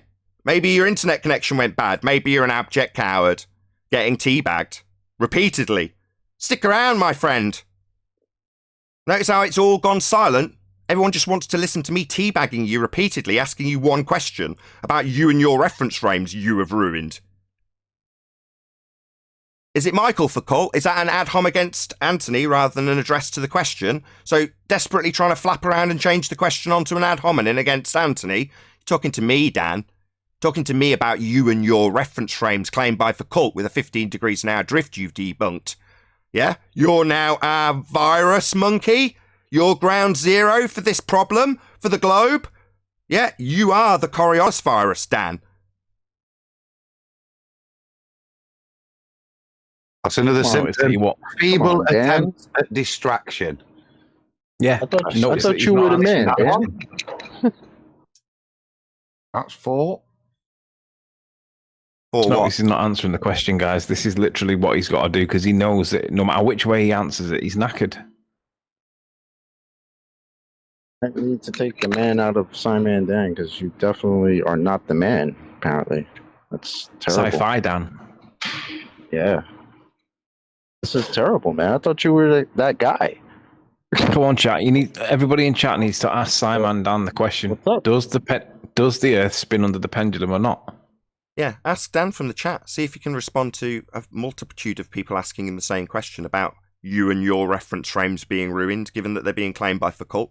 So yeah, chat. Ask Dan. Does Earth turn underneath the Foucault pendulum? Because I've got rumpus over a barrel because of you on this, Dan, with him stuttering and stammering about not being able to say yes. Just like you. And you're the cause of his problems. You've infected him, mate. What do you mean by spin? I don't, Dan. Are you now becoming so stupid that you don't realise that you have a claim Earth spins? You dumb idiot. Are you really this stupid, Dan? We don't claim spin. What do I mean by spin? I don't. You do. Idiot with a spin claim that you've debunked by saying you and your reference frames are ruined. That would be your spin, Dan. Not, what do I mean? I don't. You do. You debunked it with your quote via Twitter. Maybe he needs to hear the word, the Earth rotates underneath. Maybe that works. Maybe that helps you out. Yeah, of course not. That's another one they've just done there, that Dan's just done there, which is, thanks to that super chat, it's the, I'm going to call it the new normal reversal, which is a standard baller thing they've all got, is to getting us to explain their claim. That's no problem. I've got his claim on screen. There we go. So it says that Earth is turning beneath it. That's the second reference frame. So we have a turning reference frame and a swinging reference frame. That's 2. This is a globe claim. It's a claim that Foucault makes that SciManDan has debunked. Because according to SciManDan, quote, you and your reference frames have been ruined. Now, we don't have any. Foucault is claiming 2 of them to prove Earth spins. And when I ask Dan, does Earth rotate under Foucault pendulum, either he's so stupid he doesn't know the answer, or, as we're correctly asserting, he's been infected, or is ground zero the infected monkey, for the Coriolis virus. He's not saying, yes, this is your claim, Globers. Earth turns beneath it. That's what Coriolis is supposed to be demonstratable by way of Foucault's pendulum, second reference frame turning underneath the pendulum. And when I asked Dan, is Earth turning underneath the pendulum? What? He needs 5 repetitions, 6 repetitions of the question? His internet's got trouble? Can't give a straight answer? That says it all. This is your most subscribed to Globe Defender, anti-flat earther, and he can't even say yes when asked if Earth turns beneath a pendulum to prove Earth spinning. Can't even answer me. Why? Well, because Earth isn't turning beneath anything. If there was a Earth second reference frame turning beneath the pendulum, then Earth would be turning underneath stuff, and that would shorten flights when travelling west. NDT is the man to ask. Well, you definitely aren't. NDT's claiming 2 reference frames, SciManDan. Earth turning beneath a football? Shall I go and tell him from you that you and your reference frames, that'll be NDT's reference frames, are ruined? Because you're pissing in the face of NDT's claim that there's 2 reference frames, Dan. Quote, SciManDan, you and your reference frames are ruined. Right? That's not my reference frames, that's Neil deGrasse Tyson's reference frames, Dan. And Foucault's reference frames, Dan. And when I ask you if Earth's turning beneath this shit, you say I've got internet problems, like a complete bitch. Well, by pointing at the other guy, he's basically admitting to his ignorance about it.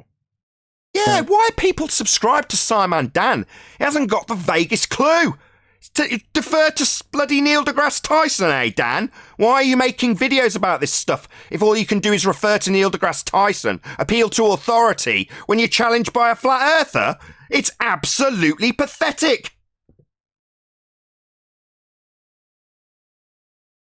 This is your guru, Globeheads. This is your man. This is SciManDan. He's getting absolutely annihilated with one question, specifically about a claim you make on the Globe side, and he can't confirm or deny, just obfuscate.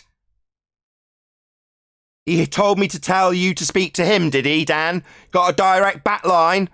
What, did you tell him his reference frames had been ruined, Dan? Maybe you can answer that, because so far you haven't answered a single question from the chat, other than to defer to your authority. I hope people who are subscribed to Dan see him as the pathetic man he is at this point. Refer to authority, eh, Dan? I thought you were the authority. You got a channel on this stuff. You can't even answer a flat earther's questions. Sad. Pathetic. I think he's highlighted. Go on, Noah. I think he's demoted himself to basically messenger runner, because he just said, he told me to tell you to speak to him. So he's basically with enough conversation, and he's now just a message runner for other So he's people. a carrier pigeon too now? It's already caused virus to get infected because he's saying that he's playing dumb for our sake. So he's got the virus. He needs to sort. Nathan, can we play role play? I'll play SciManDan. Ask me the question, and I'll give you the answer. Does Earth turn underneath the Foucault pendulum to prove we have a second reference frame turning at 15 degrees an hour? Yes, of course it does, Nathan. We reproduce this in universities all over the world, thousands of times a year. You and your reference frames are ruined, Dan.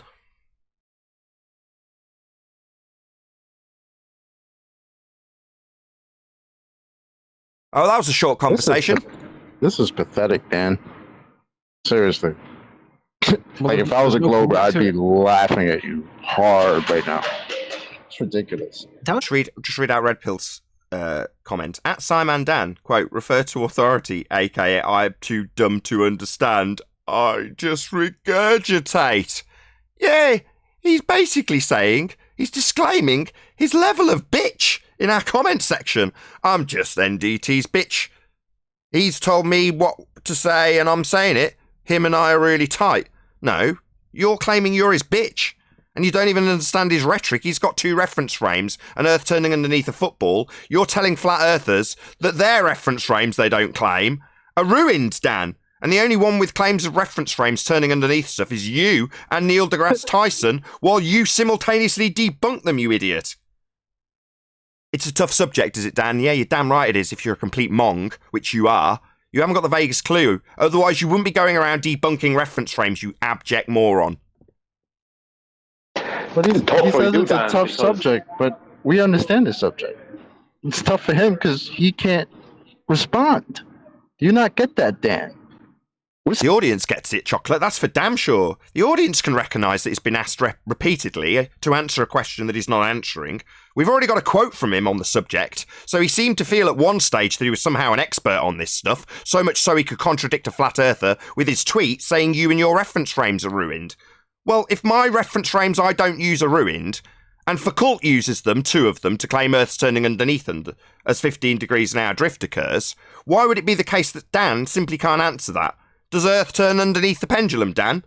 No answer. Internet problems, lots of distractions, asking about whether or not Anthony can identify the correct Foucault, rather than answering a simple question about you and your reference frames that you say are ruined, Dan. How many times you got to be asked, you abject coward? Nathan, he's going to make another video, a proper response.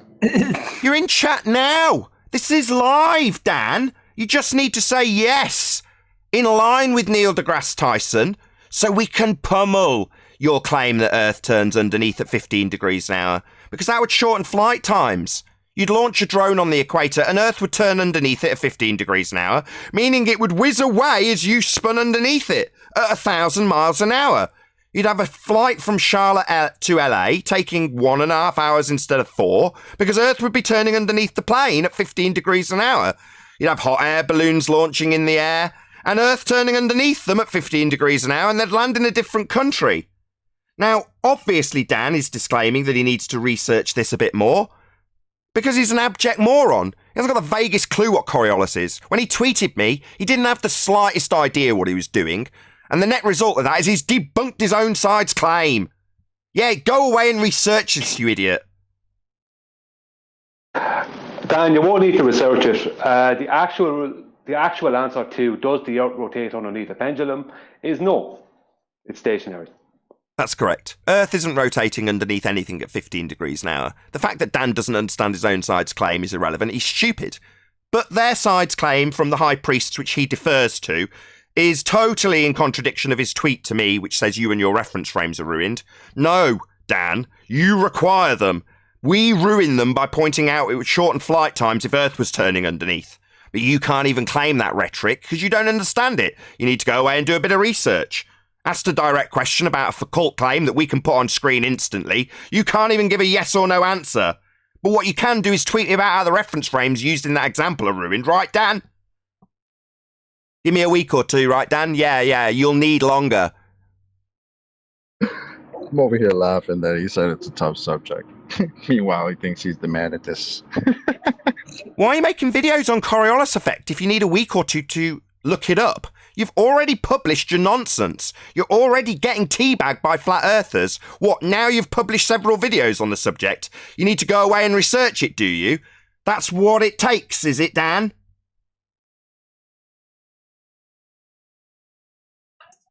That's humiliating. We're not asking Neil deGrasse Tyson, Dan. We're asking you. This is a question for SciManDan, the abject coward infected with Coriolis virus.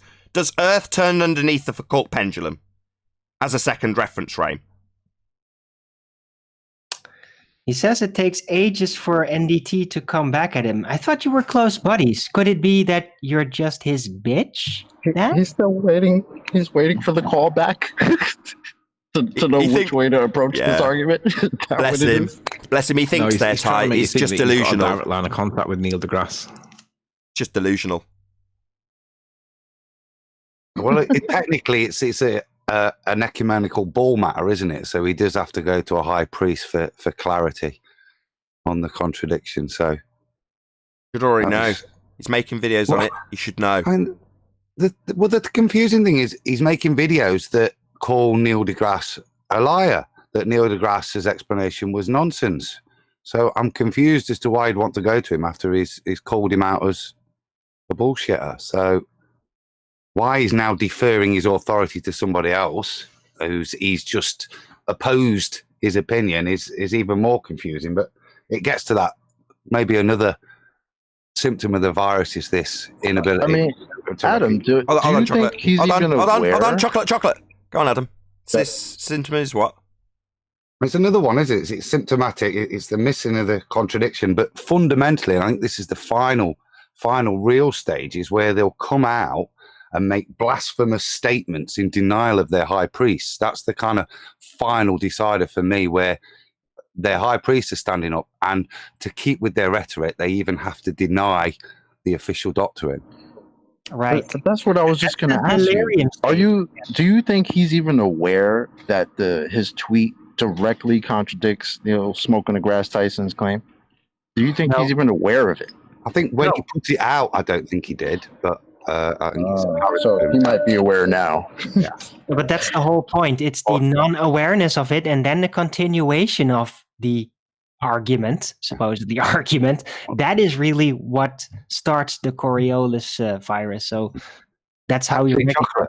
He's more like, as he said in chat, he'll become aware of it in the next 2 weeks once he's researched it. Oh, really? That's cool. While he's at it, he needs to contact Dr. Becky as well, because she has a completely different argument to NDT. Yeah, you guys might want to all get on the same page here. We need to have an emergency help for virus. He seems to think that he understands Coriolis and refers to the show Nathan did that debunked his support citation. He's under the impression it's not what it is. Well, if he's actually going to do a video with these guys, I'm very curious what they will say about it. Maybe there will be new magical moments, just like with Mr. Sensible and all that. Remember? Well, I'd rather ask him the question that was, I'll paraphrase what Adam said into a question. SciManDan, are you aware that you are debunking your high priest's claim by declaration that reference frames are ruined? Are you aware that you stand in direct contradiction of Neil deGrasse Tyson? See if you can answer that. He hasn't answered anything so far. Total coward.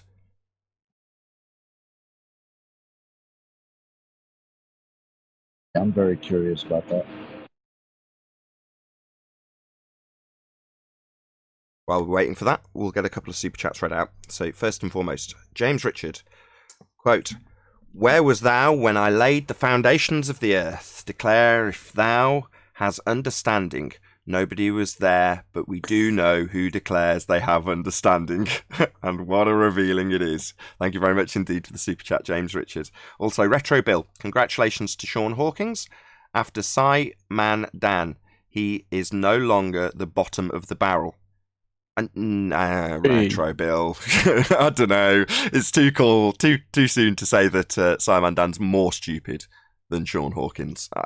Even I can't grant you that. I don't know if anyone else will back you on the panel. No, but Sean Hawkins is too loud to focus. SciManDan is a very calm guy, That makes it even, more glaring that in his calmness, he still doesn't get it. Sean Hawkins is just too noisy to get things, I think, sometimes. So I'd say SciManDan is definitely the dumber one, because he's dumb in calm moments too. Fair enough. Julio Babon says, at Nathan Oakley 1980, SciManDan needs about 2 weeks to figure this out. And it's good timing since he has 2 weeks quarantine from the Coriolis virus. Right, thanks very much for the super chat, Julio Babon. Really appreciate the support. Go and do a bit of reading in your 2 weeks intellectual distancing. You might find out that the claim is that the Earth does turn underneath the pendulum, SciManDan. But if you're going to come back with it not doing that, then that's going to be interesting. But if you are going to come back with it doing that, then that's a bit of a problem, isn't it? Yeah, because it would shorten flight times when travelling west if Earth was turning underneath things not attached to the Earth at 15 degrees an hour to cause a Coriolis deflection to be observable from the ground. Of course, should Dan come back and actually quote the rhetoric to us correctly, which is Earth is claimed to turn underneath Foucault's pendulum to make it appear to drift because it's claimed to be a second reference frame turning underneath it. Well, if he comes back with that, number one, I'll quote his own words back to him. So you and your reference frames are ruined then, SciManDan. And then I'll point out that would shorten flight times. In other words, I don't mind which poison. The embarrassing third option which he's chosen, which is to just distract away from the question being repeated over and over again, claim he's got internet problems, claim he's tight with Neil deGrasse Tyson, claim he's going to make a video with Neil deGrasse Tyson, but never actually ask the question based on his embarrassing quote. I mean, that's a third option, obviously, and he's taken that option, but it doesn't mean he's ever going to get around to picking one of the two poisons. That would be Coriolis drift, Earth turning underneath second reference frame, in complete contradiction to your tweet, or Earth not turning underneath, no 15 degrees an hour drift, no proof we spin. I don't mind which poison Dan dies by, but at the moment he's just choosing the cowardly third option of just distract away from the question. Great option, Dan. Nathan, can you address Cumovirus? He says turning under the pendulum isn't the same as Earth turning. So when you say Earth turning under the pendulum, that's Earth under the pendulum. So what's the bit that's giving you the proof? What's the drift at 15 degrees an hour they say we've got? Virus doesn't understand Coriolis either. We already know this. He's infected. He was like third or fourth patient. New blog post by Danny Faulkner. Don't even know what that means, but that's always worth a good laugh. That's nothing. GPS in the chat a while ago said that there is a Coriolis flow meter available.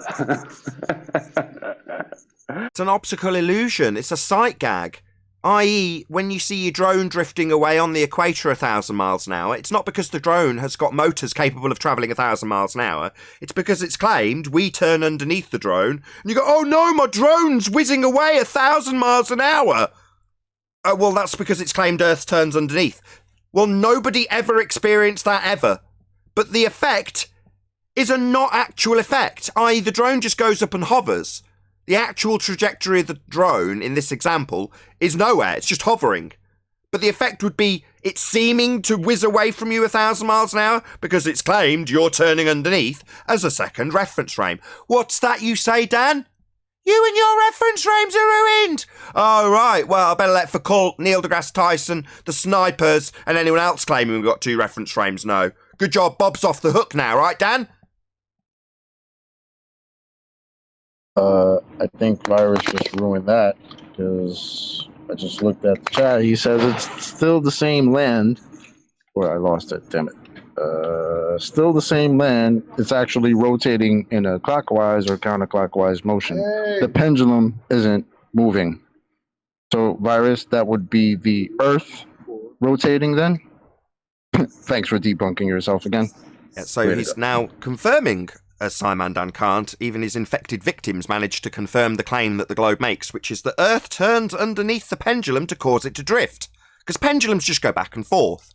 So when you see it knocking over the little dominoes, that's because they claim Earth's turning underneath it at 15 degrees an hour?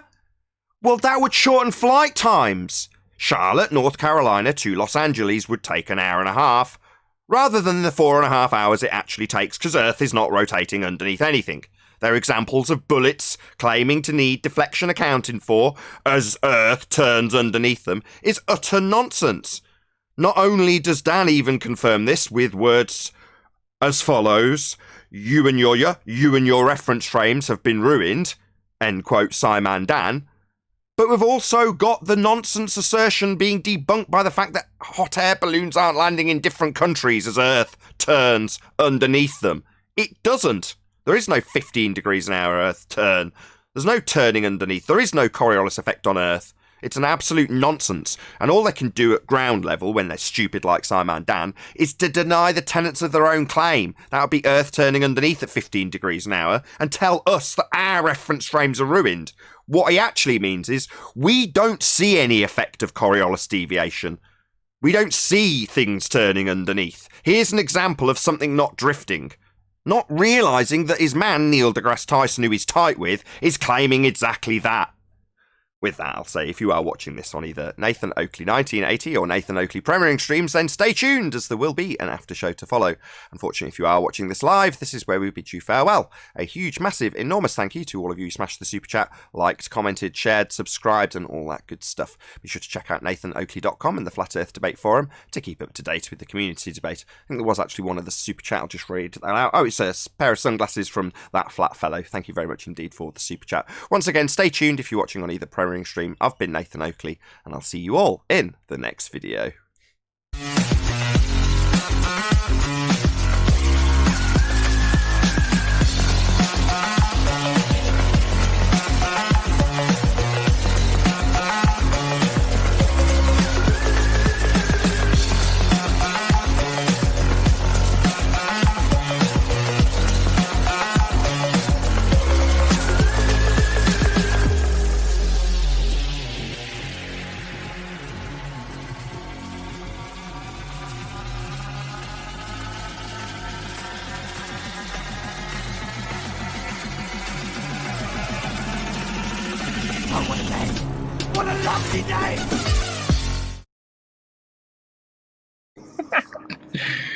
Oh my God. Virus claims we don't understand Earth-based Coriolis, but he does. Then when asked for a reference or citation, he posts one that backs our position rather than his. And there's a whole show made about it. And he still sits there saying we lost and he won. His citation that I had for 2 years now, given to me by another Glober, who debunked himself 2 years ago. You're mad late in the game, Virus. You would think they would learn from the guy who stepped on himself 2 years ago from the thought.go, but then they use the same one as if, I mean, do they not know how to read English? Or read? No, they read it, Virus. they just don't remember it. Come on, Virus, let's make another show. They don't remember it while they're reading it? Yes. That's what it seems like. Because they can't fit it, so they just discontinue that train of thought. As they're reading the sentence, the earth turns underneath it, they forget it immediately. Yes, that's right. I think Arwen's right. Yes. Yes. I think that's exactly right. They read it and immediately disregard it because it doesn't fit with us saying, well, that would mean Earth's turning underneath airplanes. They then just put the citation away and never read it again and just carry on with their argument that they turn together. Oh, that makes sense. Okay. Yeah, now he's saying that you all don't understand. What a cop-out. Just show you how dishonest they all are, though, right? What Can you imagine if we were asked to answer a question directly and we didn't? It would never be allowed to be permitted. We wouldn't get away with it. Yeah, that's true. Yeah, neither will Dan. What do you think I'm going to do? I'm going to immediately trim that live section out, publish it, with a tagline that's hopefully clickbaity enough with the Coriolis virus attached to get people to recognise how cowardly and unable to answer the question Dan is. You gotta have the little Outbreak monkey show up too. It's going to be on the thumbnail, that little black and white monkey. Yeah, that'll be on the thumbnail. Ground Zero Outbreak confirmed, Coriolis virus. I just can't wait for his special hangout with Neil deGrasse Tyson or whatever, talking about the Coriolis effect and flat earthers probably too. Can't wait for that. Popcorn for that. Yeah, that's got to be good. So right. Dan went from a year ago saying that the Earth was rotating to claiming that you and your reference frames are round, to now he has to have a special meeting with Neil deGrasse Tyson, the person he's in defiance of with his claim of you and your reference frames are round, to get him to explain to Dan how the Earth does rotate, even though Dan can never prove this. And this all happened because Dan couldn't keep his mouth shut and just keep out of chat. Keep doing it. Well, he's going to have to wait his turn for the next bout because Dr. Becky's in there fighting for the Earth with Neil deGrasse Tyson right now.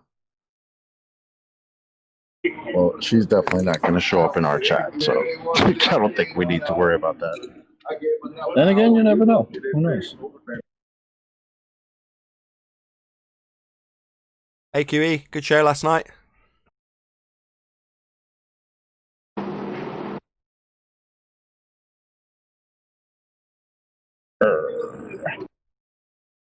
Yeah. I'm glad you appreciate my appreciation. Thank you. Sorry, I was on mute. No worries.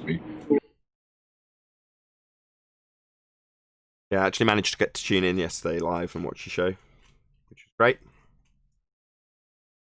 Well, I appreciate you appreciate my appreciations. I appreciated Unitox Vemu giving you appreciation during the show. That was also quite good. I just don't understand how any of these stupid ballers can honestly hold their position. It's like, for me, the topic's kind of dead in the sense that everything that they claim is wrong, and you can demonstrate it by contradiction or by real-world experiment. Yet they still believe it. I don't understand how they can hold that position. It's just, I'm just at a loss. Well, you saw his reaction. We asked him about Foucault. He's obviously heard the question because his wording with Foucault implies, at the least, that he heard the question. despite lying about hearing it continually. And he took it immediately to an ad hom against you, Anthony. So we did the same nonsensical, diversionary, tactical thing again. Asked about a specific topic and went right off to something else. You asked him about Coriolis, he went to diffraction. Now we're asking him again about Coriolis. He goes to, Foucault with whatever Anthony did. And it's like, bro, you can't respond to the question being asked. It's so blatantly obvious. You're just a clown. I don't know if you picked up on what I said earlier. My bad. Sorry, Chocolate. Sorry, how'd you finish? I don't know if you picked up on what I said earlier, but if he had let's just take today, if he hadn't come into that chat today, then he wouldn't have to have this meeting with Neil deGrasse Tyson. We don't have time for a meeting of the Globe Earth Society. He's only having the meeting because he got forced into it now. It wouldn't be having to happen. They need to gather all these clowns up and have a nice big meeting at the Legion of Doom headquarters, right? Where they can all have a nice big meeting and decide how they're going to beat the Super Friends and come up with their Coriolis and see who is the Earth actually rotating underneath pendulums, or is it not? Well, it has to be for them. But it has to be. But it's not. Did anyone hear that guy say something about a Coriolis meter? Say again, John. The Coriolis meter that guy was talking about, I've actually used one, and it's for like when you're introducing another fluid into a different fluid, you can measure like a cyclonic type function within the two fluids. It ain't got nothing to do with Coriolis, though. But it's called a Coriolis meter. Yeah, but it ain't got nothing to do with Coriolis. You know, it's an actual deviation that you're seeing, not a real one or a apparent one. That was going to be my next question. You've already way ahead of me, obviously, but just interesting that it's got the same title. So it measures Coriolis. How do you measure Coriolis?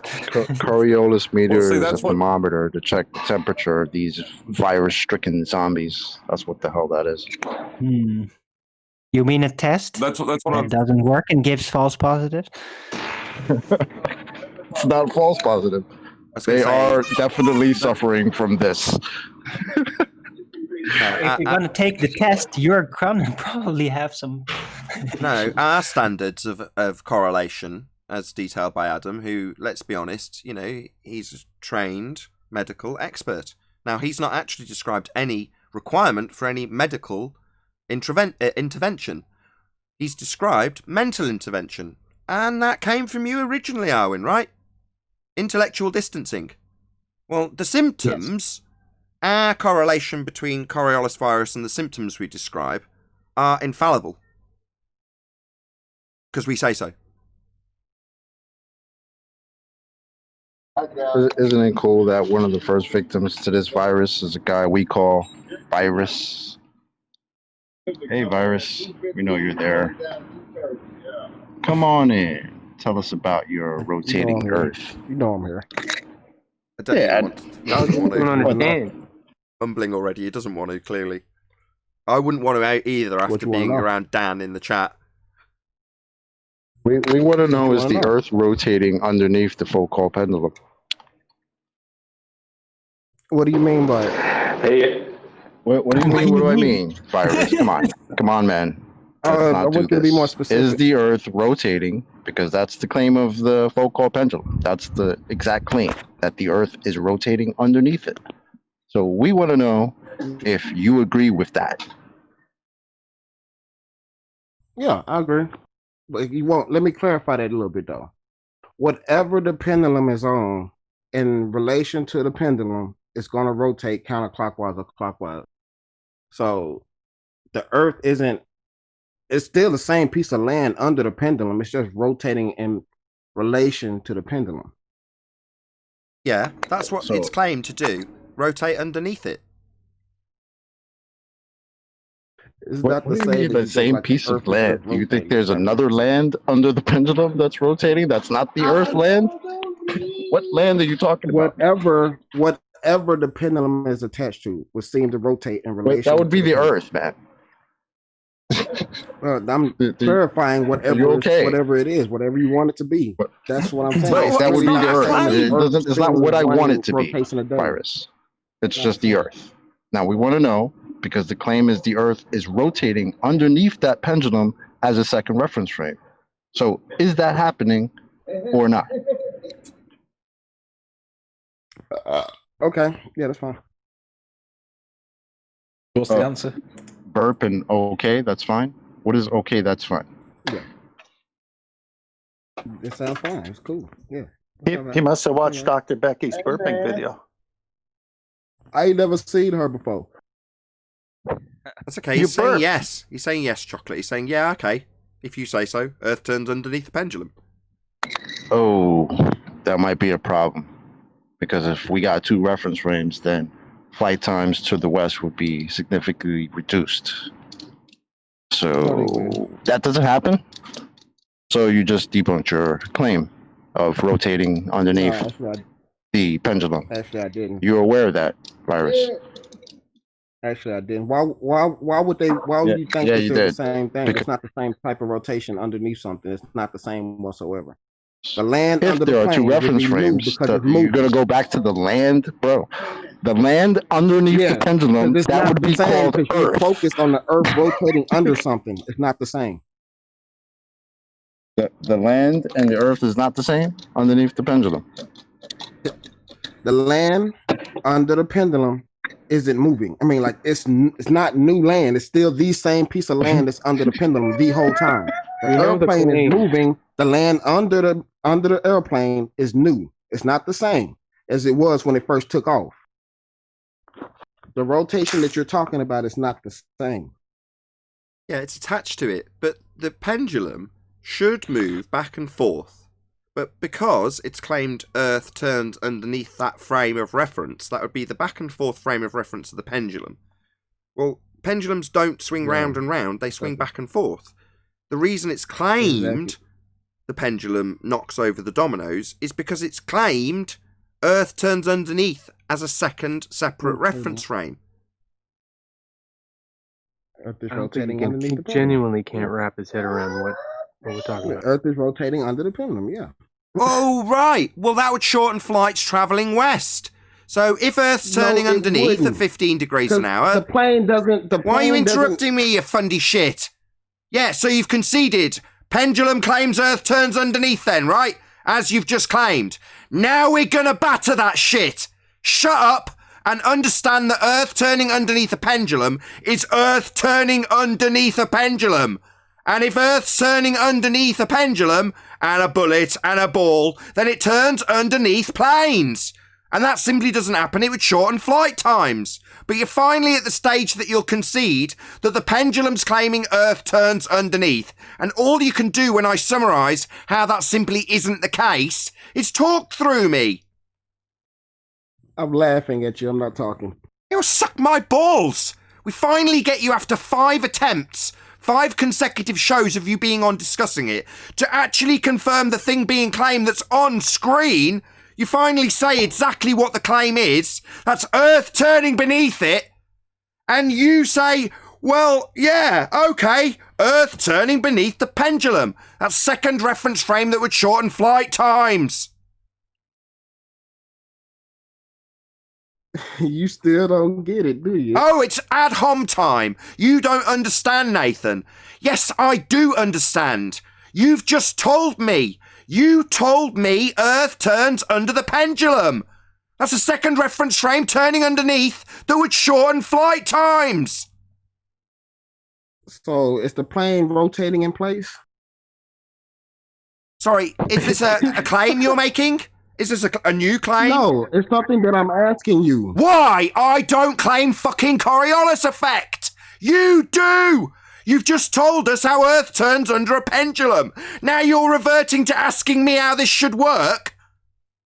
No, I'm not. Well, then tell us how Earth isn't turning under the plane when you've just told us it turns under a pendulum.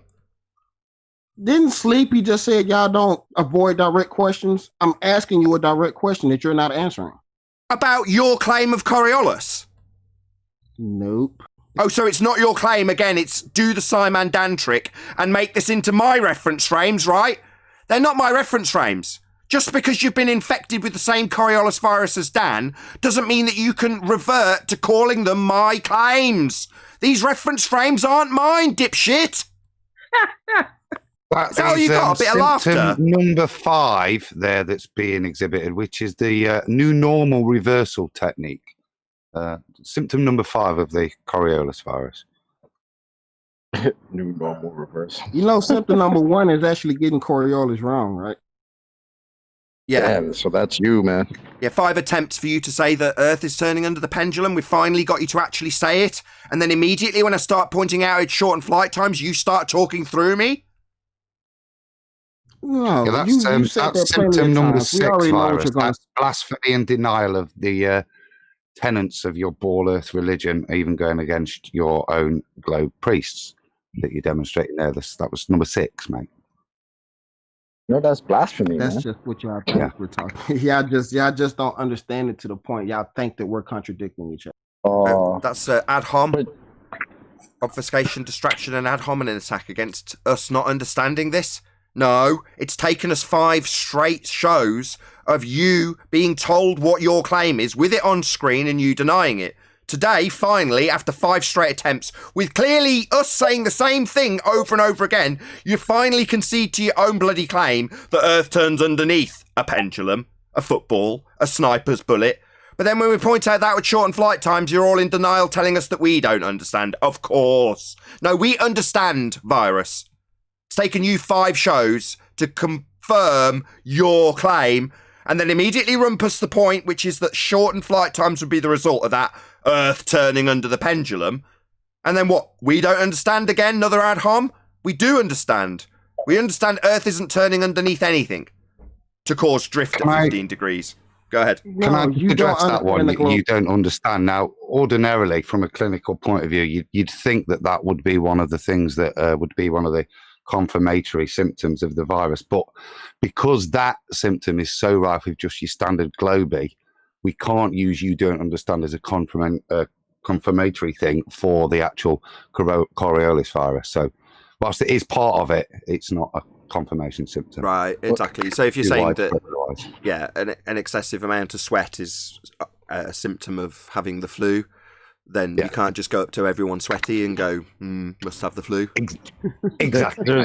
There's definitely some delusionary projection in there, because he's telling us that we're contradicting as he's contradicting himself.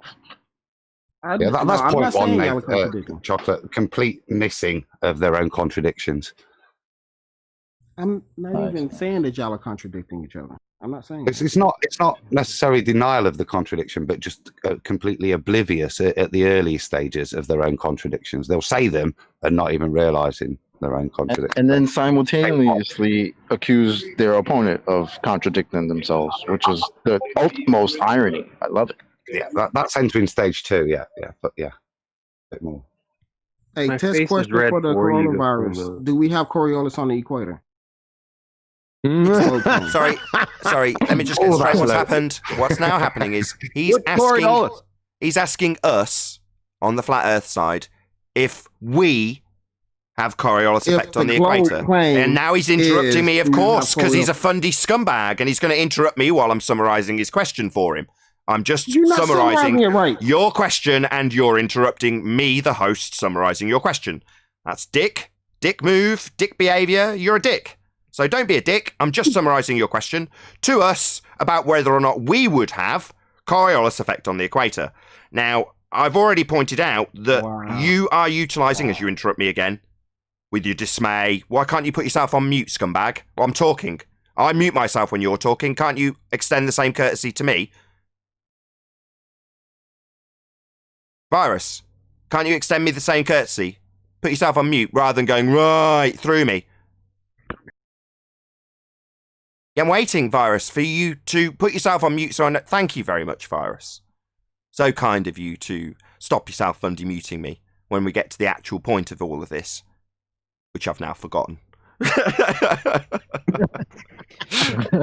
No, I haven't really. I'm just joking. My question to you... I hadn't forgotten. I'm just joking for comedic effect. You were asking us about Coriolis effect on the equator. It's not our claim. The fact that you reverted to SciManDan's tactic of debunking reference frames that we claim when we don't claim them. So would we expect Coriolis effect on the equator? No! Earth isn't turning underneath anything and we wouldn't dare to claim it. You claim it, though. So why are you asking us if we'd have Coriolis effect on the equator? It's not our claim. Maybe you'd like to debunk our non-claim of reference frames that would cause drift on a globe? Debunk them. Go ahead. Tell us how they're ruined. Wait, Wow, maybe you really he should don't tell even us, is understand there simple Coriolis questions at the either, huh? equator? Yeah, is Earth turning underneath the equator? You get wrong. Now, maybe he should How do you get start a by simple defining the question wrong? Coriolis effect for us, please, and then identifying where the equator is. How about that? Let's get down to fundamentals. What is the Coriolis effect? What's the Coriolis effect? Semantics, John. Hold on, sleeping already. What's the Coriolis effect, Virus? Can you define it first of all? It's already been 2 shows about this. It's not changed. It's the same thing. Well, rather than letting this drag out for 25 minutes, could you just define it for us? Okay, an apparent deflection caused by the conservation momentum over a spinning body. Same thing. We're gonna do this again, man? No. And where's that citation from? Hold on. Where's that citation Which one? from? Where's that citation I from? can bring up plenty of them if you want. Just I don't the one feel you like just doing it, read. but I can Where if you did want you me to. read that off? What did you read it from? I got it from different places. Just give me the one that you actually read out, or did you just make that up? Nope. Cite it, please. I'd like to see what you just read out verbatim, written down by a cited source that's credible. Please. It's not going to be verbatim because I'm not reading it from something. So, to paraphrase what I just asked you, so to summarize, what I assumed and has now been confirmed, you just made that up. No, I didn't. So, it's not going to be verbatim because it's not from a cited source. Ergo, you just made it up. No, I didn't just make it up. Cite it, please. Okay, What's the source? Can you go and get me the source so I can see the person who did write it? And obviously, if it's a credible source, it'll be verbatim. Unless, of course, you've made it up. It's not going to be word for word because... So you made it up then, you lying scumbag. You haven't cited it. It's not from a source. It's your own words you made up based on shit you read. Lots of different shit you read being cobbled together by you because you made it up. If you heard me, then I'll be right back. So a hodgepodge fallacy. Okay, this doesn't fit into coronavirus symptoms, though. This is, again, This is regular global crowd. Quoting from MSU is systemic. No, give him a time. He will post it now. Okay. Well, the virus, why don't you just post any citation, credible citation that backs exactly what you say? When Virus was here the last time, didn't he provide a citation for Coriolis? So give me a second. So was that a different citation? So what you read, what you just told us as the definition of Coriolis, was it what you cited last time you were here, when you actually did cite something? It was pretty much the same thing. Y'all implied. So you pretty much confirmed that you just made that up. Because if you can actually give us a citation about Coriolis, but says nothing about what you just said, well, that's bullshit, brother. You realize that? Well, we'll find out. He's citing it. It actually did, but y'all not read the whole citation. The other one actually did explain exactly what I wanted. Can you post it? Really? Because I have that citation, and I've read it a couple times. But anyway, give me a second. Nowhere that I remember does it say anywhere that the Coriolis effect is a power deviation over a rotating body with conservation of momentum. Oh, so it doesn't say that anywhere. So you're saying you've already had a source. So he's already disclaimed that it came from many sources. Obviously, one of them must be the one he sent to you. So I don't mind using that if you've still got it to hand. It's the same one I use all the time from thoughtco.com. Oh, that doesn't describe the conservation of angular momentum. That's what I'm saying. Yep, exactly. The ThoughtCo one doesn't confirm what you've just made up. It says what we say, that you obviously don't understand. So, no, the ThoughtCo citation that you have posted prior to this in no way describes conservation of momentum. You're just lying. It's in Master B. It's in Master B. Let's put it up on screen. Show he's a liar. Oh, come on, Discord. Don't see it. Master B, yeah? Yeah. Okay, got it up.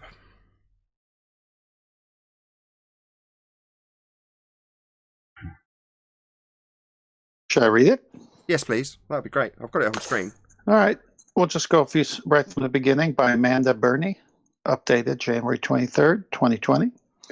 The Coriolis effect, also known as the Coriolis force, refers to the apparent deflection of objects such as airplanes, wind, missiles, and ocean currents, moving in a straight path relative to Earth's surface. Its strength is proportional to the speed of the Earth's rotation at different latitudes. For example, a plane flying in a straight line north will appear to take a curved path when viewed from the ground below.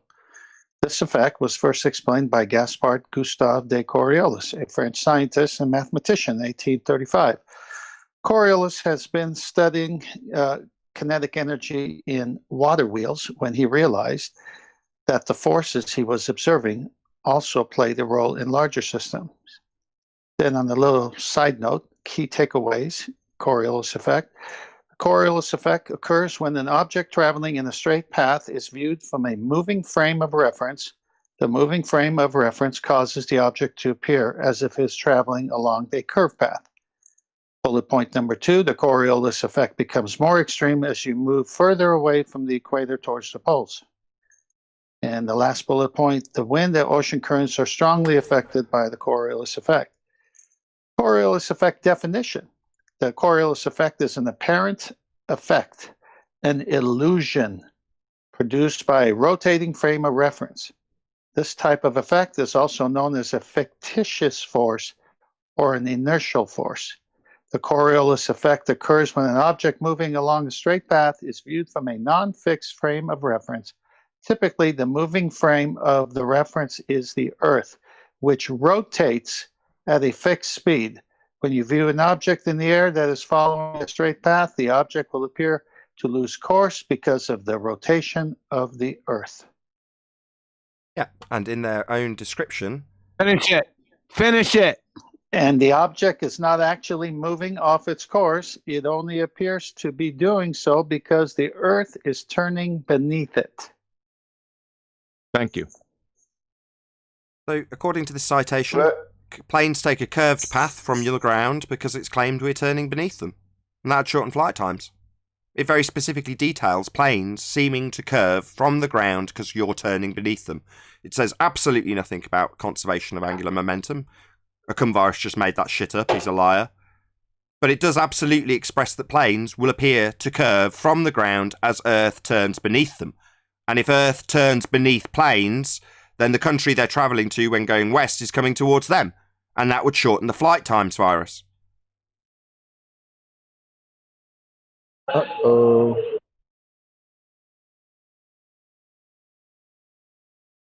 Still on mute, Virus. There you go. This citation specifically details curved path of plane from ground as Earth turns beneath the plane. That's what it's detailed. Why is it the same to curve? Because it's claimed Earth is turning underneath the plane in this citation. So the deviation would be so would the deviation be the same everywhere?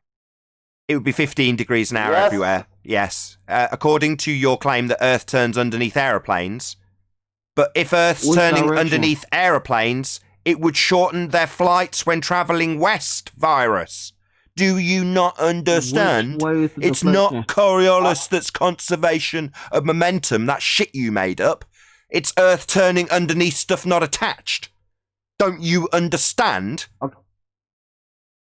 Okay, but which direction is the I mean, deflection? whether or not there is deviation before you start asking us which direction the deviation is going in, bro. Question. Are you out of your mind? Which If the deviation is not happening, then it has no direction. I already posted 3 of them. So let me tell you which way is the Can you read deflection? one? Can you read one? Can you go read ahead. one? Read one of them. I will answer your question once you answer mine. No, you haven't answered It's it. hilarious. It's hilarious, dudes. Don't I'm be going to post picky. it in Master Don't P. be picky. It's from learning to fly helicopters. Coriolis affect the law of conservation of angular momentum. We already went over this. Keep reading. Don't stop. I'm posting the link in Master B. I'll go ahead and read it. This is a fucking joke. So, from helicopter flight training, from DanubeWings.com, frigging morons, the Coriolis effect is also referred to as the law of conservation of angular momentum. Oh dear. Wait, check this out. Changes in the angular velocity, known as angular acceleration and deceleration, take place as the mass of the rotating body is moved closer or farther away. Son, do you know that these people are on shrooms? Let me tell you why, and I already explained this to you before. If the Earth was spinning, every point on the Earth has the same angular velocity. They're saying that the angular velocity changes on the Earth. And why are you concentrated on the Earth when we're not focused on that? We're focused on the object leaving the surface of the Earth. These people right here are stupid fur. They have no idea. Who are these people?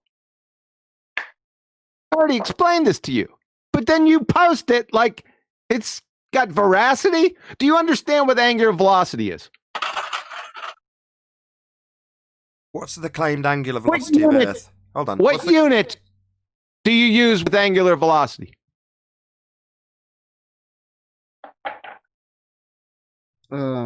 It's usually like in the amount of rotation over time.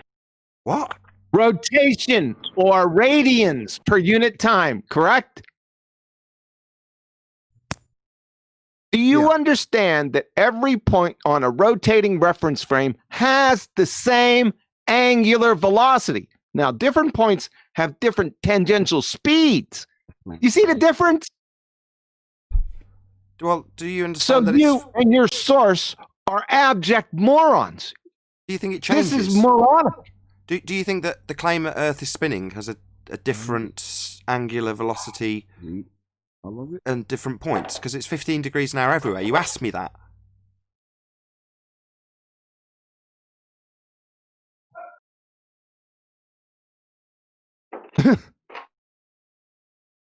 Done silence. Okay. Didn't we Now already you go over can this see the other day? Akum, now you can see how clever you are.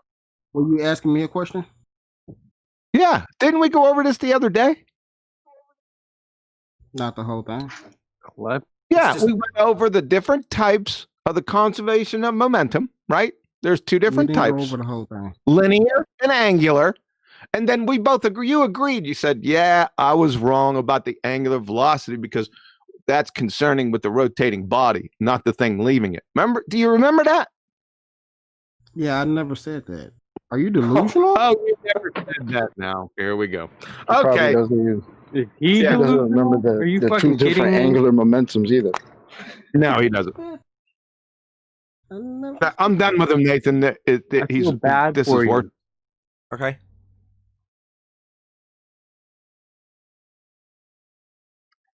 How would it detect drift if it's in the reference frame of Earth? Like if the gyro was in the reference frame of Earth, it wouldn't detect 15. It would just zero out. It would balance itself because it's in that reference frame. Let's just find out who's asking. Are you asking me, the flat earther, as a globe head? Or are you a friendly guy that's just saying, how can it be the case that they can claim there's any drift when the gyro is attached to Earth as a flat earther? Which side are you on before I answer? Well, yeah, well, flat Earth, but because if you're using a gyro to detect drift, you're having at least a second reference frame. If we're in the reference frame of the Earth rotating and the gyro is in that reference frame, it would detect zero drift because it's synchronized with the Earth's rotation. So whenever they say drifting, you have to ask what's the other reference frame, because there's a distinction between the two. There's a differential. Sure. Well, the gyro spinning, the gyroscopic motion is the gyro spinning, which remains in a fixed frame. So in the same instance, if you took a bicycle wheel, put it on the end of your finger, and held your arm out and did rolly rolls, gambols, so it was turning over the top of your finger, the gyroscopic motion of the bicycle wheel would stay in the same orientation as you did rolls. In other words, they are not synchronized together. That's what you see in terms of the drift. It's the cage drifting around the fixed frame of the gyro at 15 degrees an hour, which they assert is Earth turning underneath. The cage is attached to Earth, but the gyroscope is spinning in its own fixed reference frame, the inertial frame. Right, so they have to decide, is the air or the atmosphere in the reference frame of the Earth, or is it there's a differential? Because it doesn't seem like everybody's on the same page. Because if the gyro is detecting a 15-degree drift, that means it's in its own unique reference frame altogether.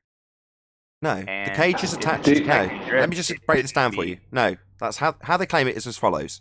The cage, with the gyro spinning in it, is attached to the non-inertial spinning reference frame that, in their claim, is Earth turning. Now, the inertial reference frame is represented by the gyroscopic motion or the pendulum's oscillation back and forth. Now, in the case of the pendulum, which is easier to understand, pendulums only swing back and forth. The reason it looks like it's taking a curved path is because they claim Earth turns underneath as a second reference frame, separate to the back and forth motion, causing it to look like it's drifting and causing the gyroscope to look like it's moving in the cage, when in reality it's the Earth turning underneath, and that's the bit attached to the cage that's causing the claim to be apparent deviation. Hey, right, hold on a second. But I've always never thought that they said the atmosphere. Hold on. Extremesis. You want to tear your ass up again? He said, feel free to read what he skipped and make sure you use the word cherry picking, you little piece of shit. Sound off.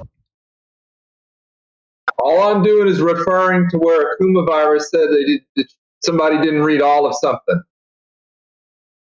Who cares if we read all of... Do you know what angular velocity is? Turns per hour or turns per time. Yeah, now what does that have to do, Crayon Muncher, with the subject at hand? I have no idea.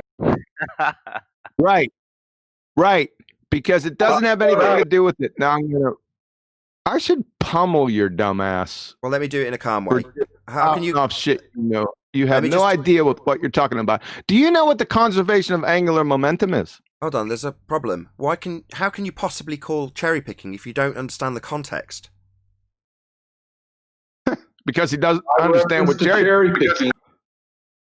Right, my question is, for cherry picking was, I didn't read it or even really listen much to it. Akuma virus said somebody didn't read all of something, and so that's why I said read what he didn't read, what was skipped, and call it cherry picking. What the hell? What is cherry picking? Not cherry picking. Hold on. Hold on. Just let me ask him. What's cherry picking? What is cherry picking? You're telling him to call cherry picking. So what is it?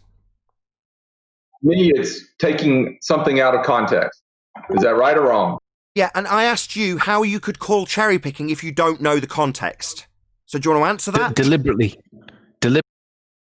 So how can you call cherry picking if you don't know the context? Point. You're right. It's not cherry picking. So sit down and shut the fuck up.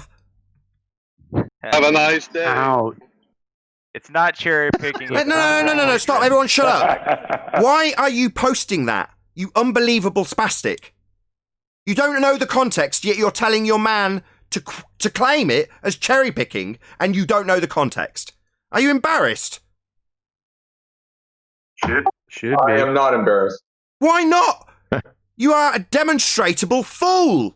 And you're not embarrassed at how foolish you've been.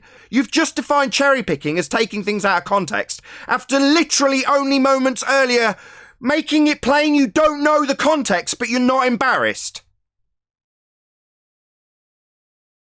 None of them ever get embarrassed. They're fucking You zealous. see what they're trying to point out Shameless, to you, dude. sir, is every time you Shameless. call a flat earther ignorant and dumb, and then they point something how you're wrong and prove that you're wrong, you got to realize what that makes you. You should be embarrassed. Fucking shameless. At least a little bit. That's what it is. No shame. Shamelessness. Yep, no shame. He was Have a trying to nice help day. his man virus out. Got to give him some type of credit, right? His man virus was calling out for SOS, Mayday, Mayday. Do him a life raft. Mayday, Mayday. But they're still drowning. The virus affects their cognitive, like, they can't think straight, right? It's not their fault. They have a virus, so we can't really blame it on them. We have to start blaming it on the virus and pointing out the symptoms that they have. I think we're on the right path here. It's really not their fault. Let's start. Hackenbauer says I'm just cherry picking too. He's talking about the helicopter. Doesn't know what angular momentum is. Doesn't know what linear momentum is. He doesn't know anything. He's posting this site from doofuses, right? You're a moron, and so are they. We already proved it. John, how can two different effects that are completely contradictory to each other support each other? Can't. They can't.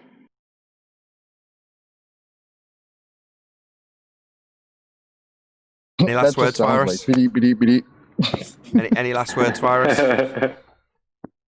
Yeah, I want to know if I y'all don't ever know what gonna they're answer my talking about on the site. Yeah, they're conflating, like you have, because you've read these before.